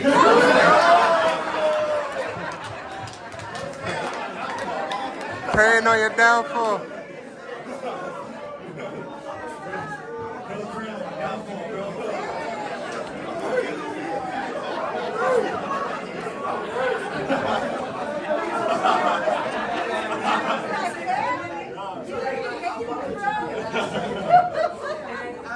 It was going negative, and I put my stop loss the same place as yours. So when you showed your chart today, you lost 3 million. Like that's detrimental to me, you know. But when I look at it, I don't feel so bad. I only lost like 500. So it's like when you lose, I don't feel too bad. It makes me feel so bad because the same way he's like happy because I lost. There's people that hate me when I win, bro. It makes my situation be like not as bad. Like to me, because like it's not that bad. Exactly. I lost. But what I tell you at the beginning? What did I tell you at the beginning? Somebody else's situation could be way worse. It could be way worse. So that's what I see. When I see you lose 3 M's, I'm like, I only lost 500. Yeah. Trade again. He gonna trade again. There's some people out here, some banks out here probably lost some crazy shit. That's good. So Side, last year you was doing these videos and you were kind of like showing everybody how to trade and things like that. I mean, we all know communication is directly continuation, but you was doing videos, and this year it kind of went a little different because you were saying look at the higher time frame, and then it was like go to the 15-minute to find your entry. This year is totally different. Like I would try to find an entry on the 15-minute, and I would lose. Last year, 15 minutes was like a sweet spot. This year, it's like on gold, we have to do the hour, or like maybe a 30 minute or an hour. The hour. I don't even know why that switched like that. Like market conditions. I know you don't make the markets, but like yeah, that's what he just said. Market conditions. It be changing. New year, especially with the war. Before Trump was in office, correct? Yeah. So the market conditions was totally different because of what was going on in the economy. Remember, I mean, I trade gold now, but it has USD attached to it. So whatever's going in the U.S. economy, that's normally whatever's going on, that's going to fluctuate towards that. And obviously this year, you can see that. Right. So when it comes to trading on those smaller time frames, I don't tell anybody to trade the 15 that much, or if you want to, if it works. But I would rather you just be on the 4 hour, 1 hour, or daily time frame. Because 4 hours to go. 4 hour and 1 hour is like 4 hours, bro. I swear to God, bro. 4 hours. Remember, like my trades are like 2 days and 18 hours, and that's like, and first day I'm really in red, to be honest. Like the first day I'm normally like red or break even, and then like on that second day, that's when we finally get like some type of move or some type of push. It could happen like at the end of day one, but normally when I get into my trades, that 15-minute time frame is gonna build like a mindset in you that you think that it needs to happen fast, but it's not gonna happen as fast as you want it to be. Like this year has shown me that the trades that I've been getting into are gonna take time. So that's why I'm okay with like kind of being patient and sitting on that entry or sitting on that trade that I've, you know, just recently seen.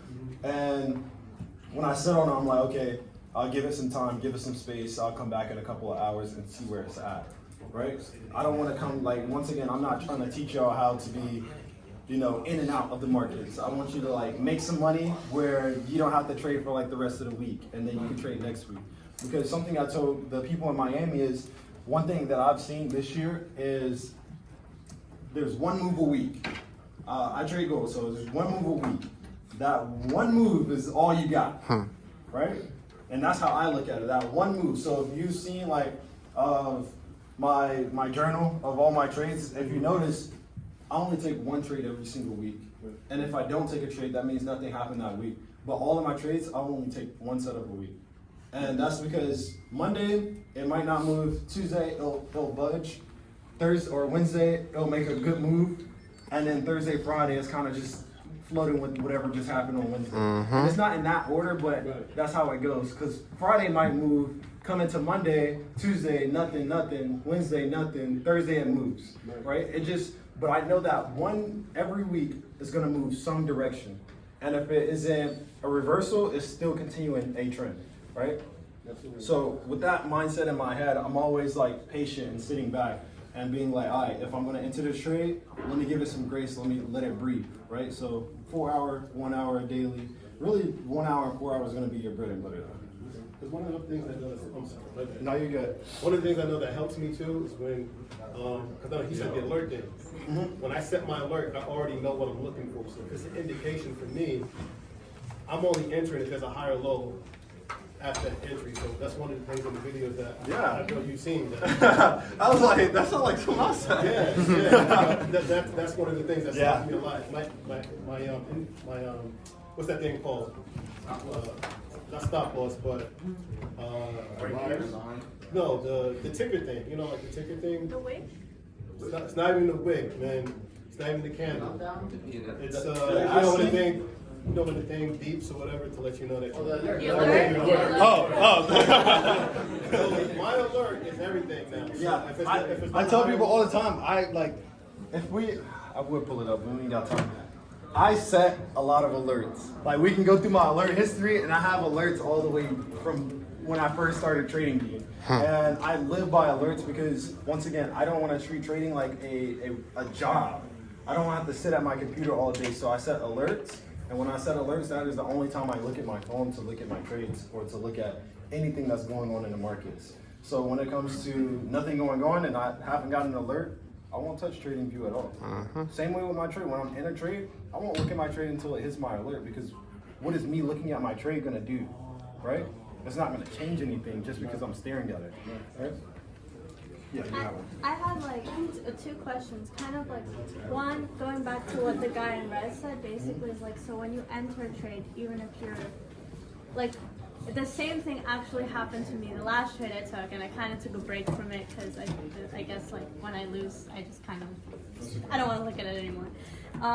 Where my alert hit, and I was actually in class, so we were actually taking a quiz, and I just went on my broker and I hit buy and because I got the alert, but then like throughout the day it kind of just didn't go up, down, and then it ended up going down. So but then a few days later I saw that I think you took the same trade again, roughly around the same entry, and it went in the direction that it was supposed to go. So when entering, would it have been better if I just held? Because I was down kind of like a little bit more than 10%. The question would stem from, is it breaking structural levels? Because if it's not breaking structural levels, there's no reason you should be stopped out, right? Like, because you said that you was in the trade and then it still went in the direction. So if I was in the trade too, it probably didn't break structural levels because it was probably building, let's say, higher highs and higher lows in that case. But the only time you should be getting out of a trade is if it's breaking structure levels, not if it's like, I'm losing so much money. Okay. And then if you do feel that way, then it would just be like lessening that lot size. Yeah, because I think it went below, like, for me, I put only like 10%. Like, I only have $1,000, so That's cool, though. it's only 10%. So once it hits below that, I'm like, kind of, okay, But- this trade's done.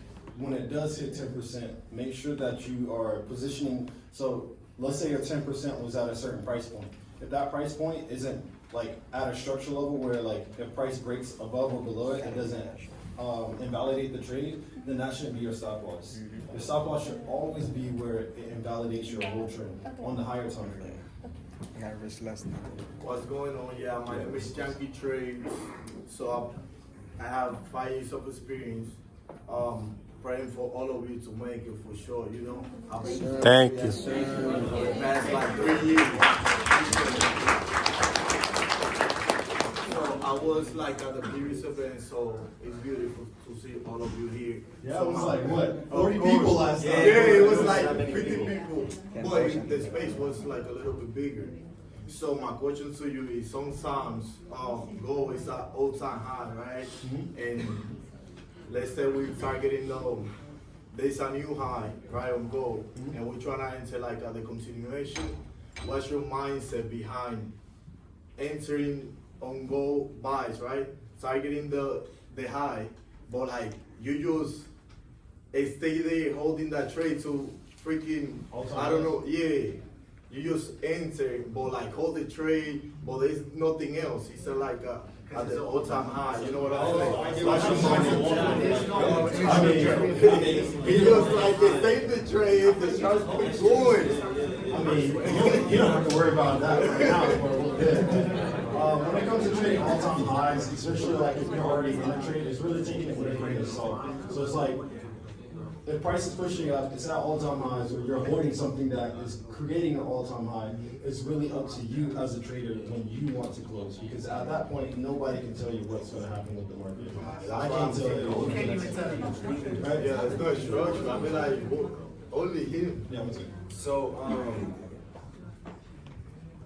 I know your kill zone is not 30, right? To jump into a trade. Market open. The market open. It just really just depends on when the market is. Okay. So I was just looking at trading view right now. So it was I think it was April 27th, right? Market opened at like 6 o'clock. And I noticed that you jumped into a trade around 8 p.m. for a short, and it tanked, and I was so tight. I almost crashed out. Yo, the shit missed my entry by like 20 points, bro. Like it was set in your limits. Yeah, I said a little. You want this. Yeah. It missed my fucking entry by like 20 points, and when it dumped, bro, I closed my iPad, and I was fucking mad as shit. Could have been Most of that. the time when you say you get into a trade, you get in during 9:30 market open. So how would you? Like my question is, how do you? This year, I've noticed that volume doesn't really, especially with trading gold, it's normally going to move for that London session. It really moves all sessions, and I have to just be aware. And I'm okay with like taking the risk of taking it out of session and waiting until New York comes in. So I'll be in a trade, and if it doesn't move, I'll just hold it until the New York session to see if it's going to. Because once again, I'm trading off the higher time frame, so. Not too much is going to happen outside of session that's going to be like, it's going to be crazy to even break structure to the upside or downside. So in my head, if I'm entering outside of the session, I'm okay with holding it as long as until it comes in and brings that volume. Because if it stays at break even or like a little bit of red, a little bit of blue flickering, whatever, I'm okay with that as long as it's not breaking any structure points. But I know outside of session, it's really not going to do that. And if it does do that, that just really means that I'm in a wrong trade, which I'm okay with. Right? So I'm okay with holding a trade outside of session into New York session and then bringing that volume. Right? And once again, people will say all the time, what happens if it pulls back, fluctuates in 9:30? You don't see all that on the higher time frame at all. All that fluctuation that people see, yeah, it's just a bunch of noise. I'm question.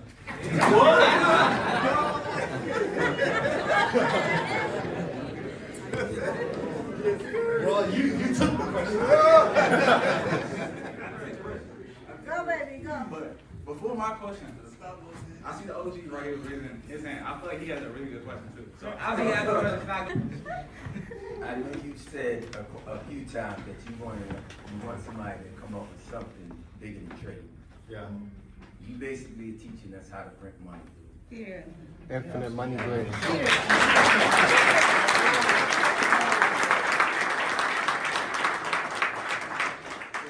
being said, since I've been trading for a little while, I think because of your tours, you need to set up New York groups. Absolutely. Under you. He's on to something. Listen, New York groups, and New York groups can challenge Georgia groups, different groups. Oh, that'd be fine. Those then the U.S. groups challenge Amsterdam and other places. I ain't gonna lie.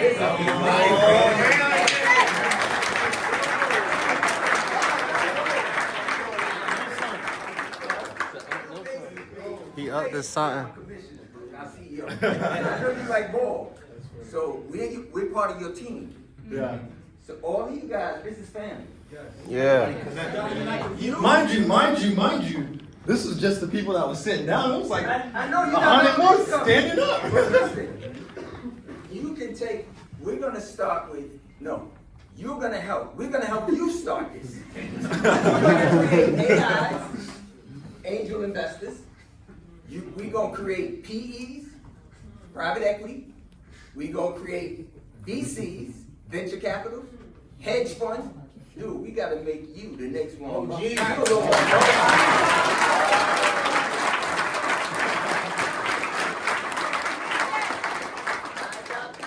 My new nephew. Appreciate it, We gotta get you started.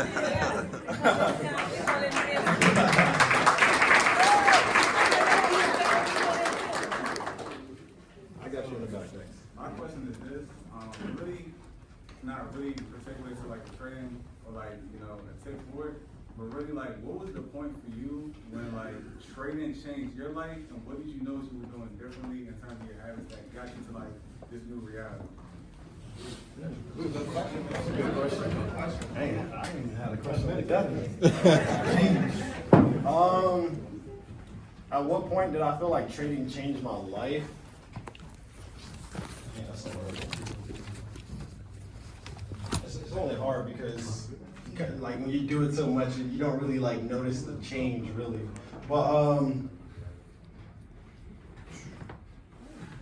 I'll probably say, dang.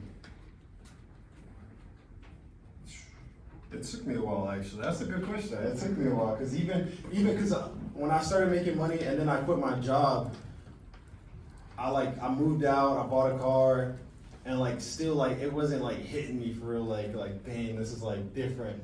But I think what really like probably shifted that mind in me was probably like traveling. I think traveling for me, like seeing a different experience. I'm big on experiences. I think that's what like shifted my whole mindset because then it was like, oh, like this is like I have access now to like something bigger and better, right? So I think that would be like what shifted me, and that helped me a lot when it came to my psychology because once again, like I told the guy over here, like it could be better or worse, right?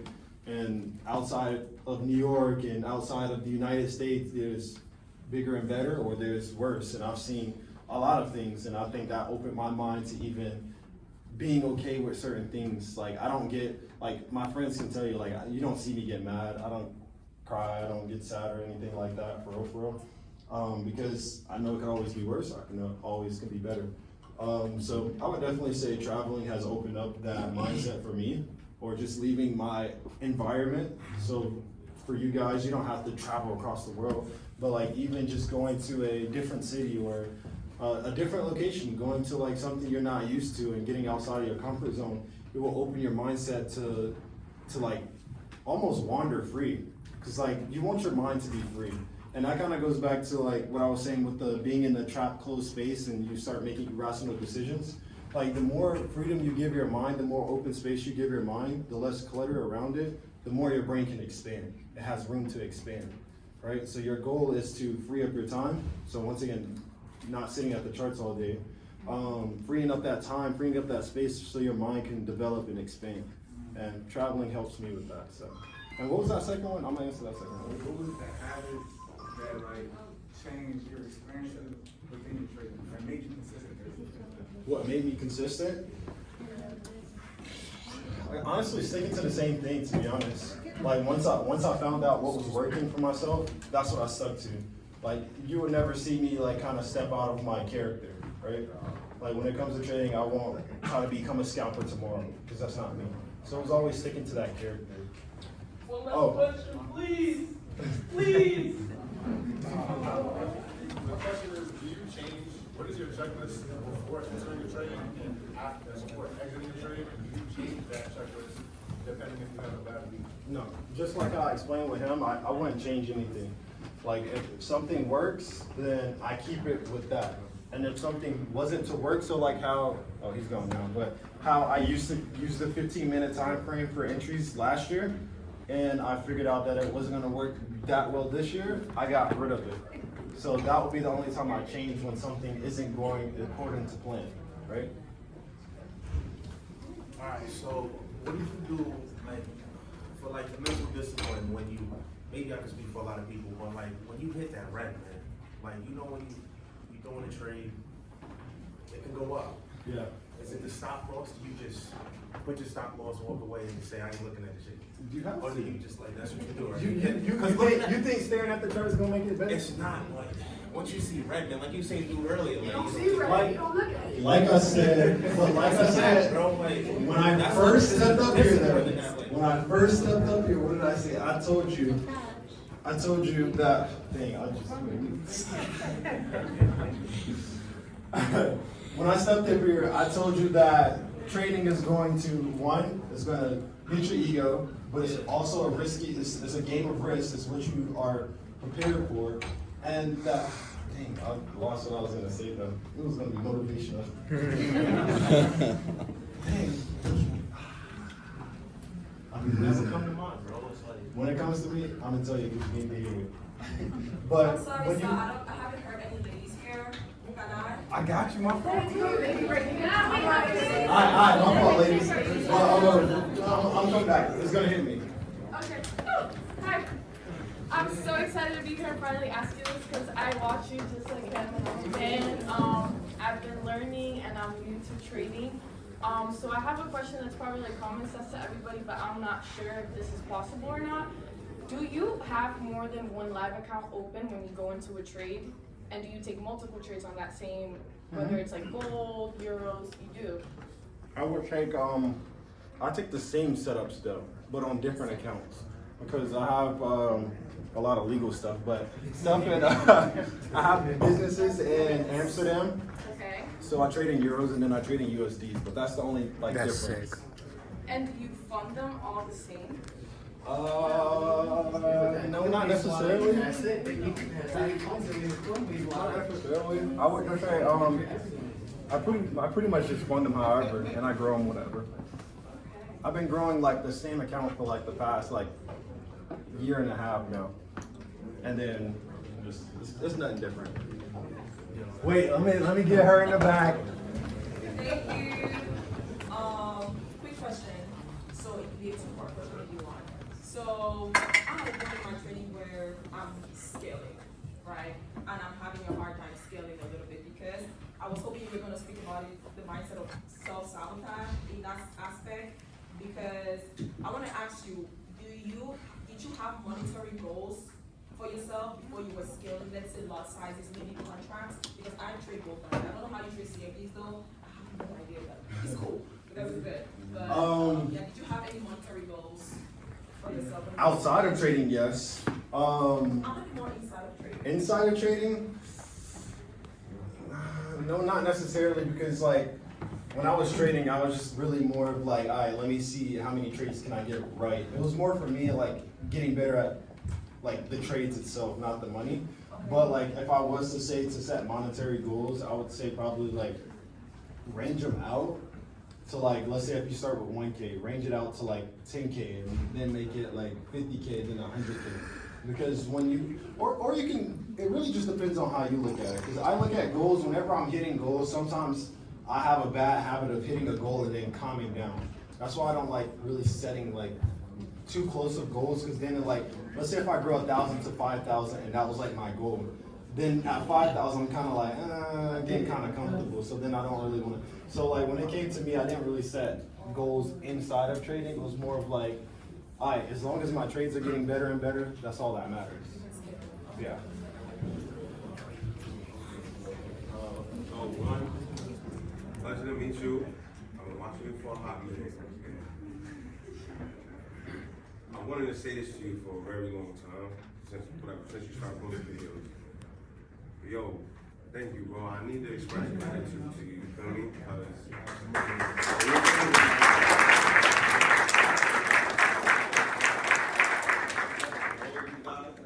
Right? I hope we all get safely. Yo, thank you so much, bro. You're helping me change my life right now. Going through a very thorough reformation of who I am as a man, and it's a beautiful process, but it's overwhelming, right? You are, of course, within it. That is very key right now for who I'm going to be in the next 10, 20 years, bro. I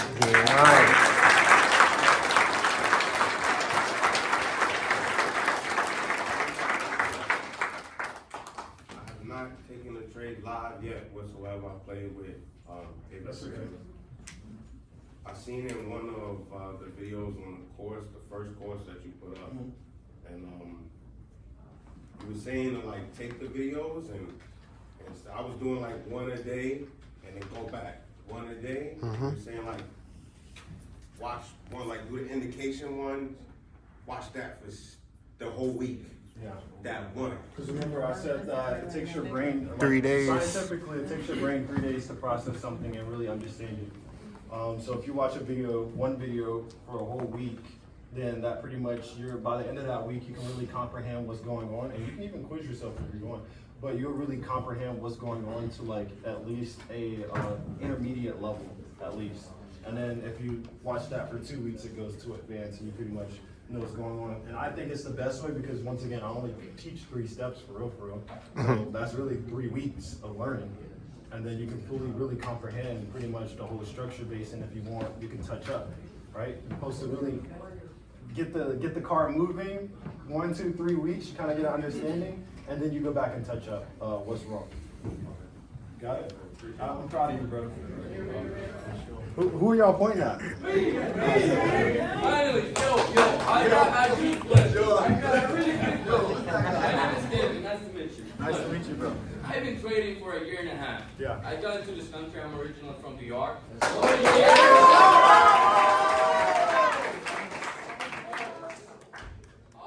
I used to trade gold, but then I switched to Nasdaq. Okay, that doesn't have any correlation, but I trade prop firms, right? Yeah. I trade prop firms. I tried once live capital. I made 100, then one drop, and then lost it all. But I've been doing good with prop firms. I do make payouts. I made a good amount of payouts from here to the last year. I made good amount of money, but my question is, and something that most people doesn't reflect or emphasize that is really low key is the ego. So I found out that the problem with myself is I know how to trade, I know the trades, I know the things I gotta take, but sometimes when it doesn't happen or I don't let my mind to different possibilities, I let my ego go through and I end up blowing my account or even my own capital. So my question basically is, how do you manage your ego after losing the trade, especially when your thesis was right, but the timing and probabilities was wrong, or more reflective, how do you separate being right from being profitable? Or how do you handle the ego when a trade goes against you, when you know like you kind of doing good, you know? Yeah, I hear what you're saying. For me, let's say the first one you asked is the ego after the loss. For me, I try not to take losses like as a big hit to like my skill set, because once again, this game is always going to be against me. We're in a game, we're in a career or a job, whatever you want to look at it, however you want to look at it. We're in something that is basically always going against us, no matter what, right? Especially as what you would say a small fish, retail, whatever they're gonna call it, we are always gonna be attacked. So for one, I never take it as like, I'm just trash, or I'm not good at trading because I took a loss. I'm more look at it as like, okay, this is a loss I have to take, analyze it, learn from it, and what can I do better next time, or what can I do to avoid this situation next time. And also as well, people are more hurt by losses because they either are risking way too much, so it causes an effect where they feel like they lost a lot, so it kind of hits a little bit deeper in the mind, or it comes from a stem of not knowing what's going on. Because you can take a loss, but you're okay because I knew that this is what I was looking for, but it didn't happen, but I still kind of know what's going on now, right? Because like now I'm okay, even though I took a loss, but I know what's going on, so I'm not too pressed about that loss. I'm just ready for the next trade, right? And once again, back to the risking part, you should only risk, like I go for 1 to 3s, 1 to 4s. So like taking a loss isn't that big of a deal because I know that if the next trade hits, it's gonna make up for it 3 times, right? So I'm not worried about that small loss, right? When my profit or like my risk to reward is 3 to 4 or 1 to 3, 1 to 4, right? And What was if the you other had ones? one thing to say to yourself when you're sitting on you don't sit on the computer that much. No. But when you're outside or you check your phone and you're on a lot, what do you say to yourself to change that? Because I don't risk much. I do 1 to 3, 1 to 4, etc. But then after I hit the loss, it's like I know damn well I can just look out, go to the next day, and go for the next trade. Yeah. It's just in my mind like I wanna not Yeah, get it I get what done, you're but I saying. wanna be right. You know? I get what you're saying. I mean, that's just something I deal with that, right? Like, I lost a trade. I wanted to be right, but it's like, I'm not, right? And I can't make the markets make me right? I just have to go along with whatever the market is communicating me with. So it's really just being acceptant to whatever the market is providing you, right? So it's not attacking your ego, you're just going with the flow. It's really just going with the flow, to be honest. If we was to put it in simple words, it's go with the flow. Thank you. My name is Josiah Gonzalez. Nice to meet you. Nice to meet you. Can I shake your hand? I just want to thank you, bro. I'm a little flaky, bro. Just like everybody else in here, I just want to thank you, bro, for all that you're doing, changing everybody's lives in here. I'm 20 years old, and I just really started trading for like about a year. It's been like paper trading for about a year now, and I just recently opened my live account. I made about like I had put $1,000 in, made like a $3,000 profit. That's good. But that was on Thursday and Friday. This week I lost pretty much all of that. What are we doing? Losing the plot. Exactly. So my question for you was like how you talked about the character development earlier. I still have 500 by the way. I didn't do all of it. So we got a little bit of questions. So my question for you was earlier about the character development. Like how did you come to the character that you are now, and during those trials and tribulations that you were going through, how did you stay strong and trust the process? And like, what would you tell somebody right now who's like maybe thinking about giving up or going and like in that character development? What are you doing trading for though? Like what is your I just want to change my family's lives and just give back to my family, give back to the community that I live in, and really I just want to make sure my family's like good for the rest of their life. Yeah. Like, they worked so hard, went bank accounts to zero, my mom and my dad. When I'm in college, I play football. They give me a lot of freedom and a lot of time to figure out, how to make money and how to really have generational wealth. So I'm trying to use that to my advantage right now. That's my goal. So as you're going through this journey of yours, whenever you are making mistakes, what is your mind like? What do you think like during your losses, or what do you think during your wins, whatever the case might be? Like how does that make you feel? Yes. I'm asking because like you told me what your goal is, your end goal. Do you think about that as you're losing, or do you think about those things when you are placing trades or when you're making decisions? So like when I recently took the loss, I learned immediately from it because I knew that I was chasing a setup. I was chasing sales rather than letting the setup come to me. And so when it comes to like actually looking at the charts, I'm trying not to have any other factors in my mind, like I said, like generational wealth for my family. I'm not thinking that. I'm just kind of using my analysis and just trying to focus on just what the chart is showing me. Mhm. So when it came to the wins, I feel like where I messed up at was I got too excited because, like I had said, I've been paper trading for like a year. So I put $1,000 in my own capital into a live account. In 2 days, I made up to 3,000. I'm like, well, okay. So it kind of was like that. Is this easy? You know what I'm saying? So I kind of got ahead of myself. And for the 2 wins that I had, I was waiting for setups. The 2 losses that I had that brought it back down, I was chasing setups. So I learned that I have to let the market speak to me, kind of like you were saying. And so that's kind of like where my mindset is. I try to flush everything else out when I'm trading, and it's just, I just want to look at the charts, what the charts tell me, and just kind of. Now you want to know what's so receive crazy? it. Like I said, you know exactly what to do. You're just not doing it. Right. You just That's told me exactly really the case. You was up. what you need to do and not to do. You just have to do it. You know exactly what to do that is going to get you to where you need to be. You're just not doing it. Patience. And the best thing that I can tell you is that the goals and the dreams that you have and the things that you want, the person that is losing those trades, he's against whatever you want. So you need to you need to remove that person and become the person that is the person doing good for the family, giving back to the community. You need to become that person. You need to build those characteristics, right? Because the characteristics that you're holding is just who you are. You're coming to the table like empty-handed, and you're just like, oh, I'm careless. I'm for whatever. It doesn't matter. But you need to come to the table already like, I have all the tools I need in front of me, and I'm ready to use them, right? You need to come to the table like that, not empty-handed. Because the person that was just trading, he's more thinking in the mindset of like, oh, I'm just chasing money. I'm just trying to get the money. He's not thinking about the goal of what he's trying to do with that money. So he's coming in with greed. He's coming in with an ego, right? The person that you want to be, he's going to be more careless. He's going to be careful. He's going to be cautious. He's going to be very diligent when it comes to looking at the analysis. He's going to be very aware of the situations around him, right? So he knows exactly where to delegate himself in the markets. So that's the person you need to become, not the person that you are now, right? Hi everybody. So first of all, thank you for coming. I appreciate all the free knowledge, and I can tell you do it from the heart.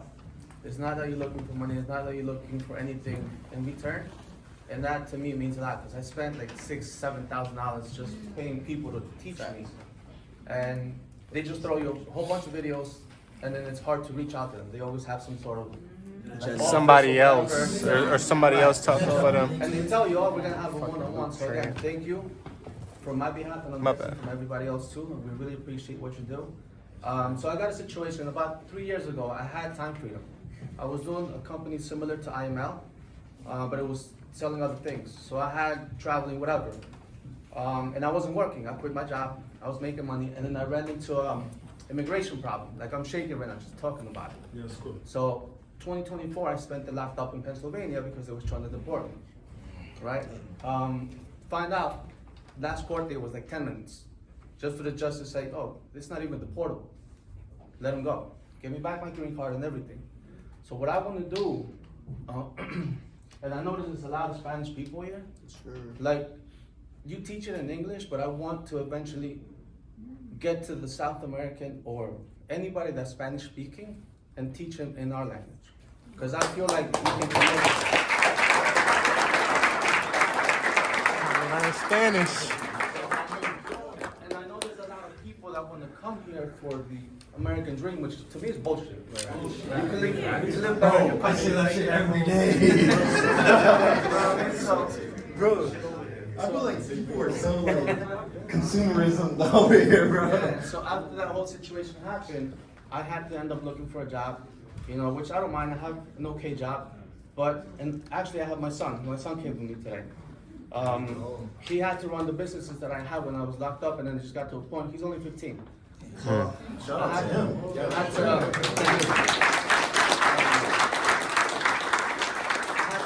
I had to just kind of shut all those down because it was too much for him in school. So I want to ask you a question besides what I mentioned to you about the whole Spanish thing, because I don't mind teaching. I used to teach. I like teaching people. I like showing people, especially the Spanish people, because I feel we can connect with them, especially with a Spanish-speaking person. I want to leave my job eventually again, because I know what time freedom is. That, you know what I'm saying? At what point, let's say I'm making, I don't know, $80,000 a year. Yeah. Right? And with trading, once I become, let's say, consistent, at what point do you recommend for me to eventually give my 2 weeks or just quit in order to live off the trading?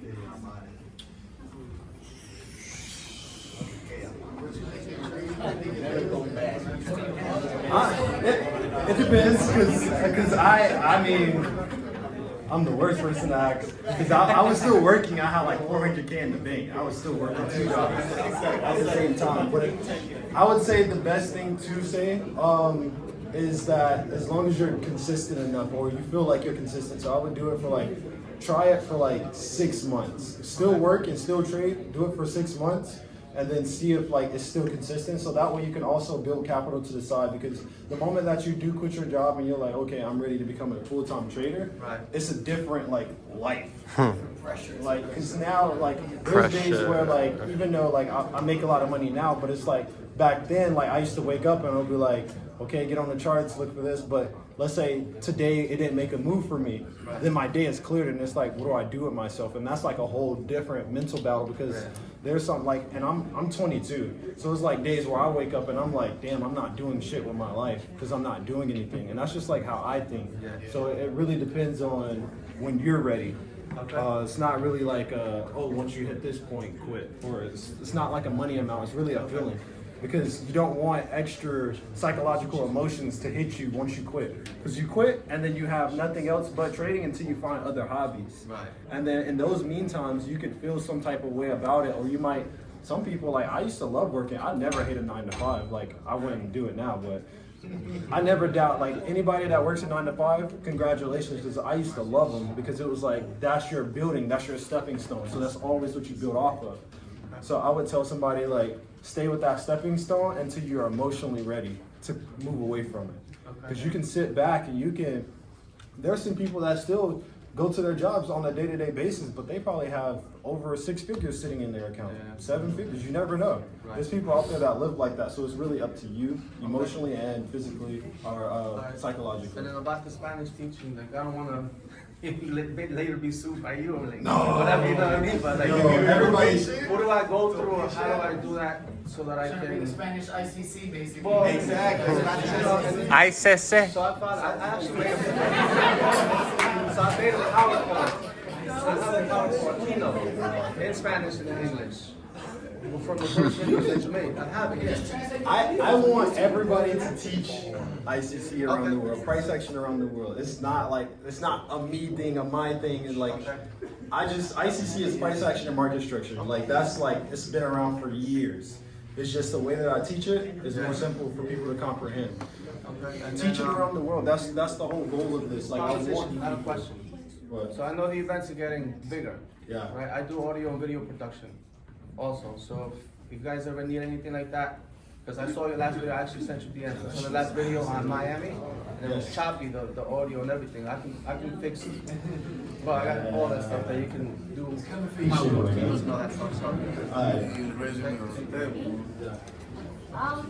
So unlike everybody here, I actually don't. Oh, I don't even say that. I mean, unlike everybody here, I'm actually not a trader. Never traded. I'll do demo. Actually, don't even really watch you. Sorry. But being here is actually kind of getting me into it. But like my question was, I know the market's a lot different this year compared to last year because of Trump. Do you ever like look at the news or stuff like that to try to like keep up before you place your trade, or like when you exit? Like, I'll be honest, Twitter tells it all for me. Yo, chat, we running out of batteries, so y'all gonna have to, I don't know, but us versus them. I would say, I keep going. What's the one with the well? Unusual well. All right, to the left. To the left, to the left. Uh-huh, you on that. Oh, yeah. Over there to the left. Yo. To the left, to the left. I want to be in the picture. You could go. Plus I'm gonna take this shit. What's it you looking? Go ahead.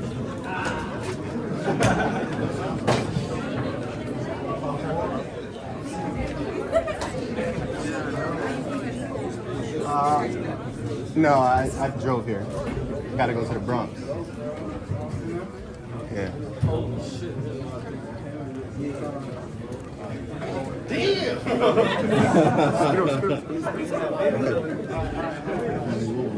I can't move on from saying Yo, everybody, 4 minutes. Real quick, everybody, we're gonna say ICC on 3, alright? Y'all know how to say ICC? Yeah. Make shit. This was crazy.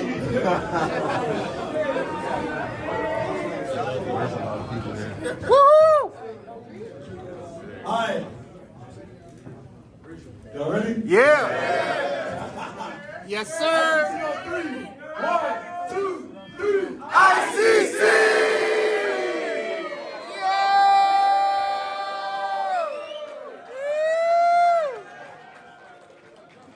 Thank you, sir. We love you too, Brody.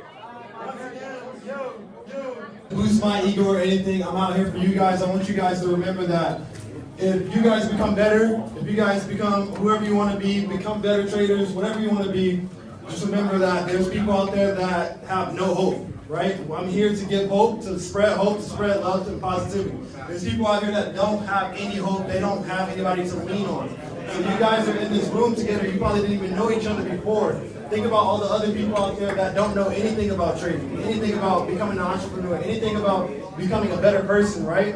So as you become a better person, remember, spread the love, spread the positivity, spread the wisdom out there. Do not gatekeep for people because we are all human beings. We all deserve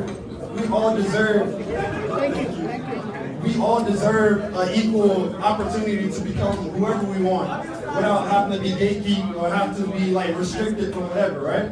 So go out there, spread the love, spread the positivity, and help others. Yes, sir. Much love.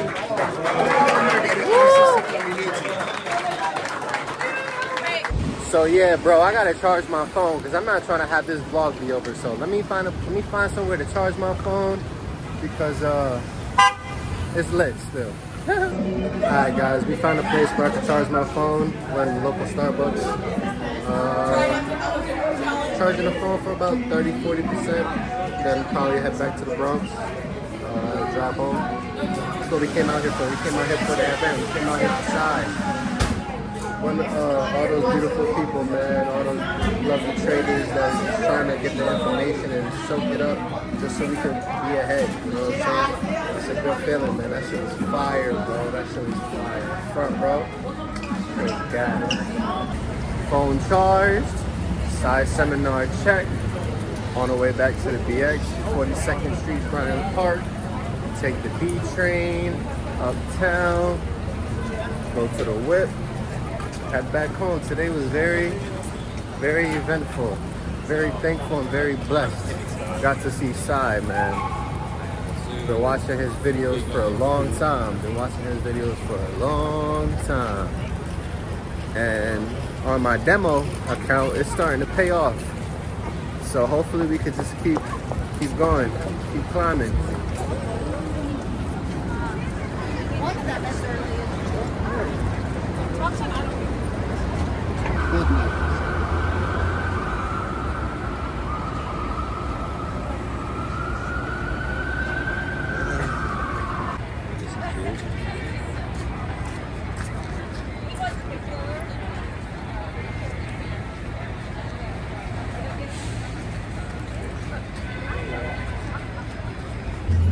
Chilling at the park. Beautiful views. Got the music over there, the live music. We're just chilling, enjoying our time. Waiting to get back to Connecticut. Are you recording me? Record? On TikTok. He's streaming, recording myself.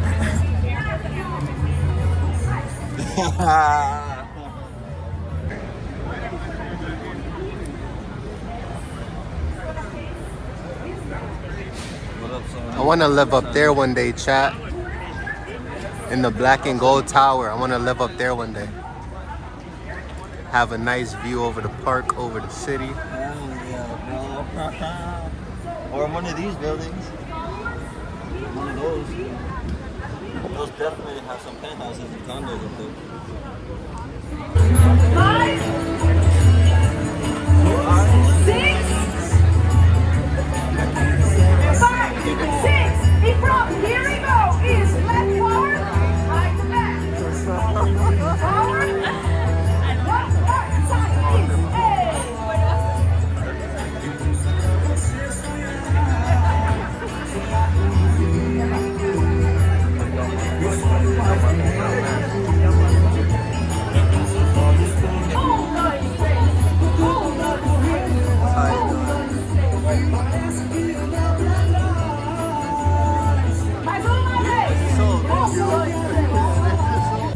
double stream. Sorry.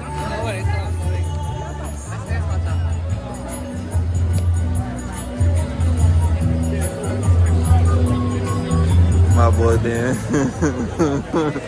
Hey, nice. With the double stream. It's okay. It's all about having fun. I want to dance, cat. I'm in the mood. But we gotta beat traffic, so. We gotta beat traffic. I danced for a little 2 seconds. You know, I did a little spin-a-rooney. Took somebody grandma, but we going back, chat. We going back. We going back. Cause I want to dance. Maybe I'll take Gladys again. That's her name. I'll take Gladys again. Come this way. I take Gladys by the hand again, because y'all young girls be tripping. Y'all don't want a nice gentleman to approach y'all and be dancing with y'all because y'all think something is wrong with the world or something wrong with masculinity. I don't know. What's wrong with y'all? Why older people like me? Why are older people attracted to me? I don't know. This is supposed to be a day trading size vlog, not a dance vlog. Nah, we out.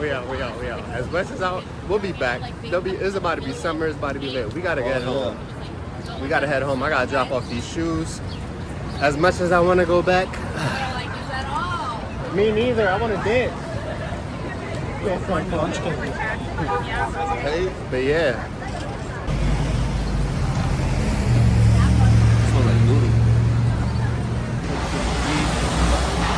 Damn, we gotta be out. This low battery sequence, I ain't fucking with it. But damn, as much as I want to dance, we gotta head back. There'll be more functions like that. That was free too. That was lit. That was fire, bro. That was lit. That was fire. On the way back to BX.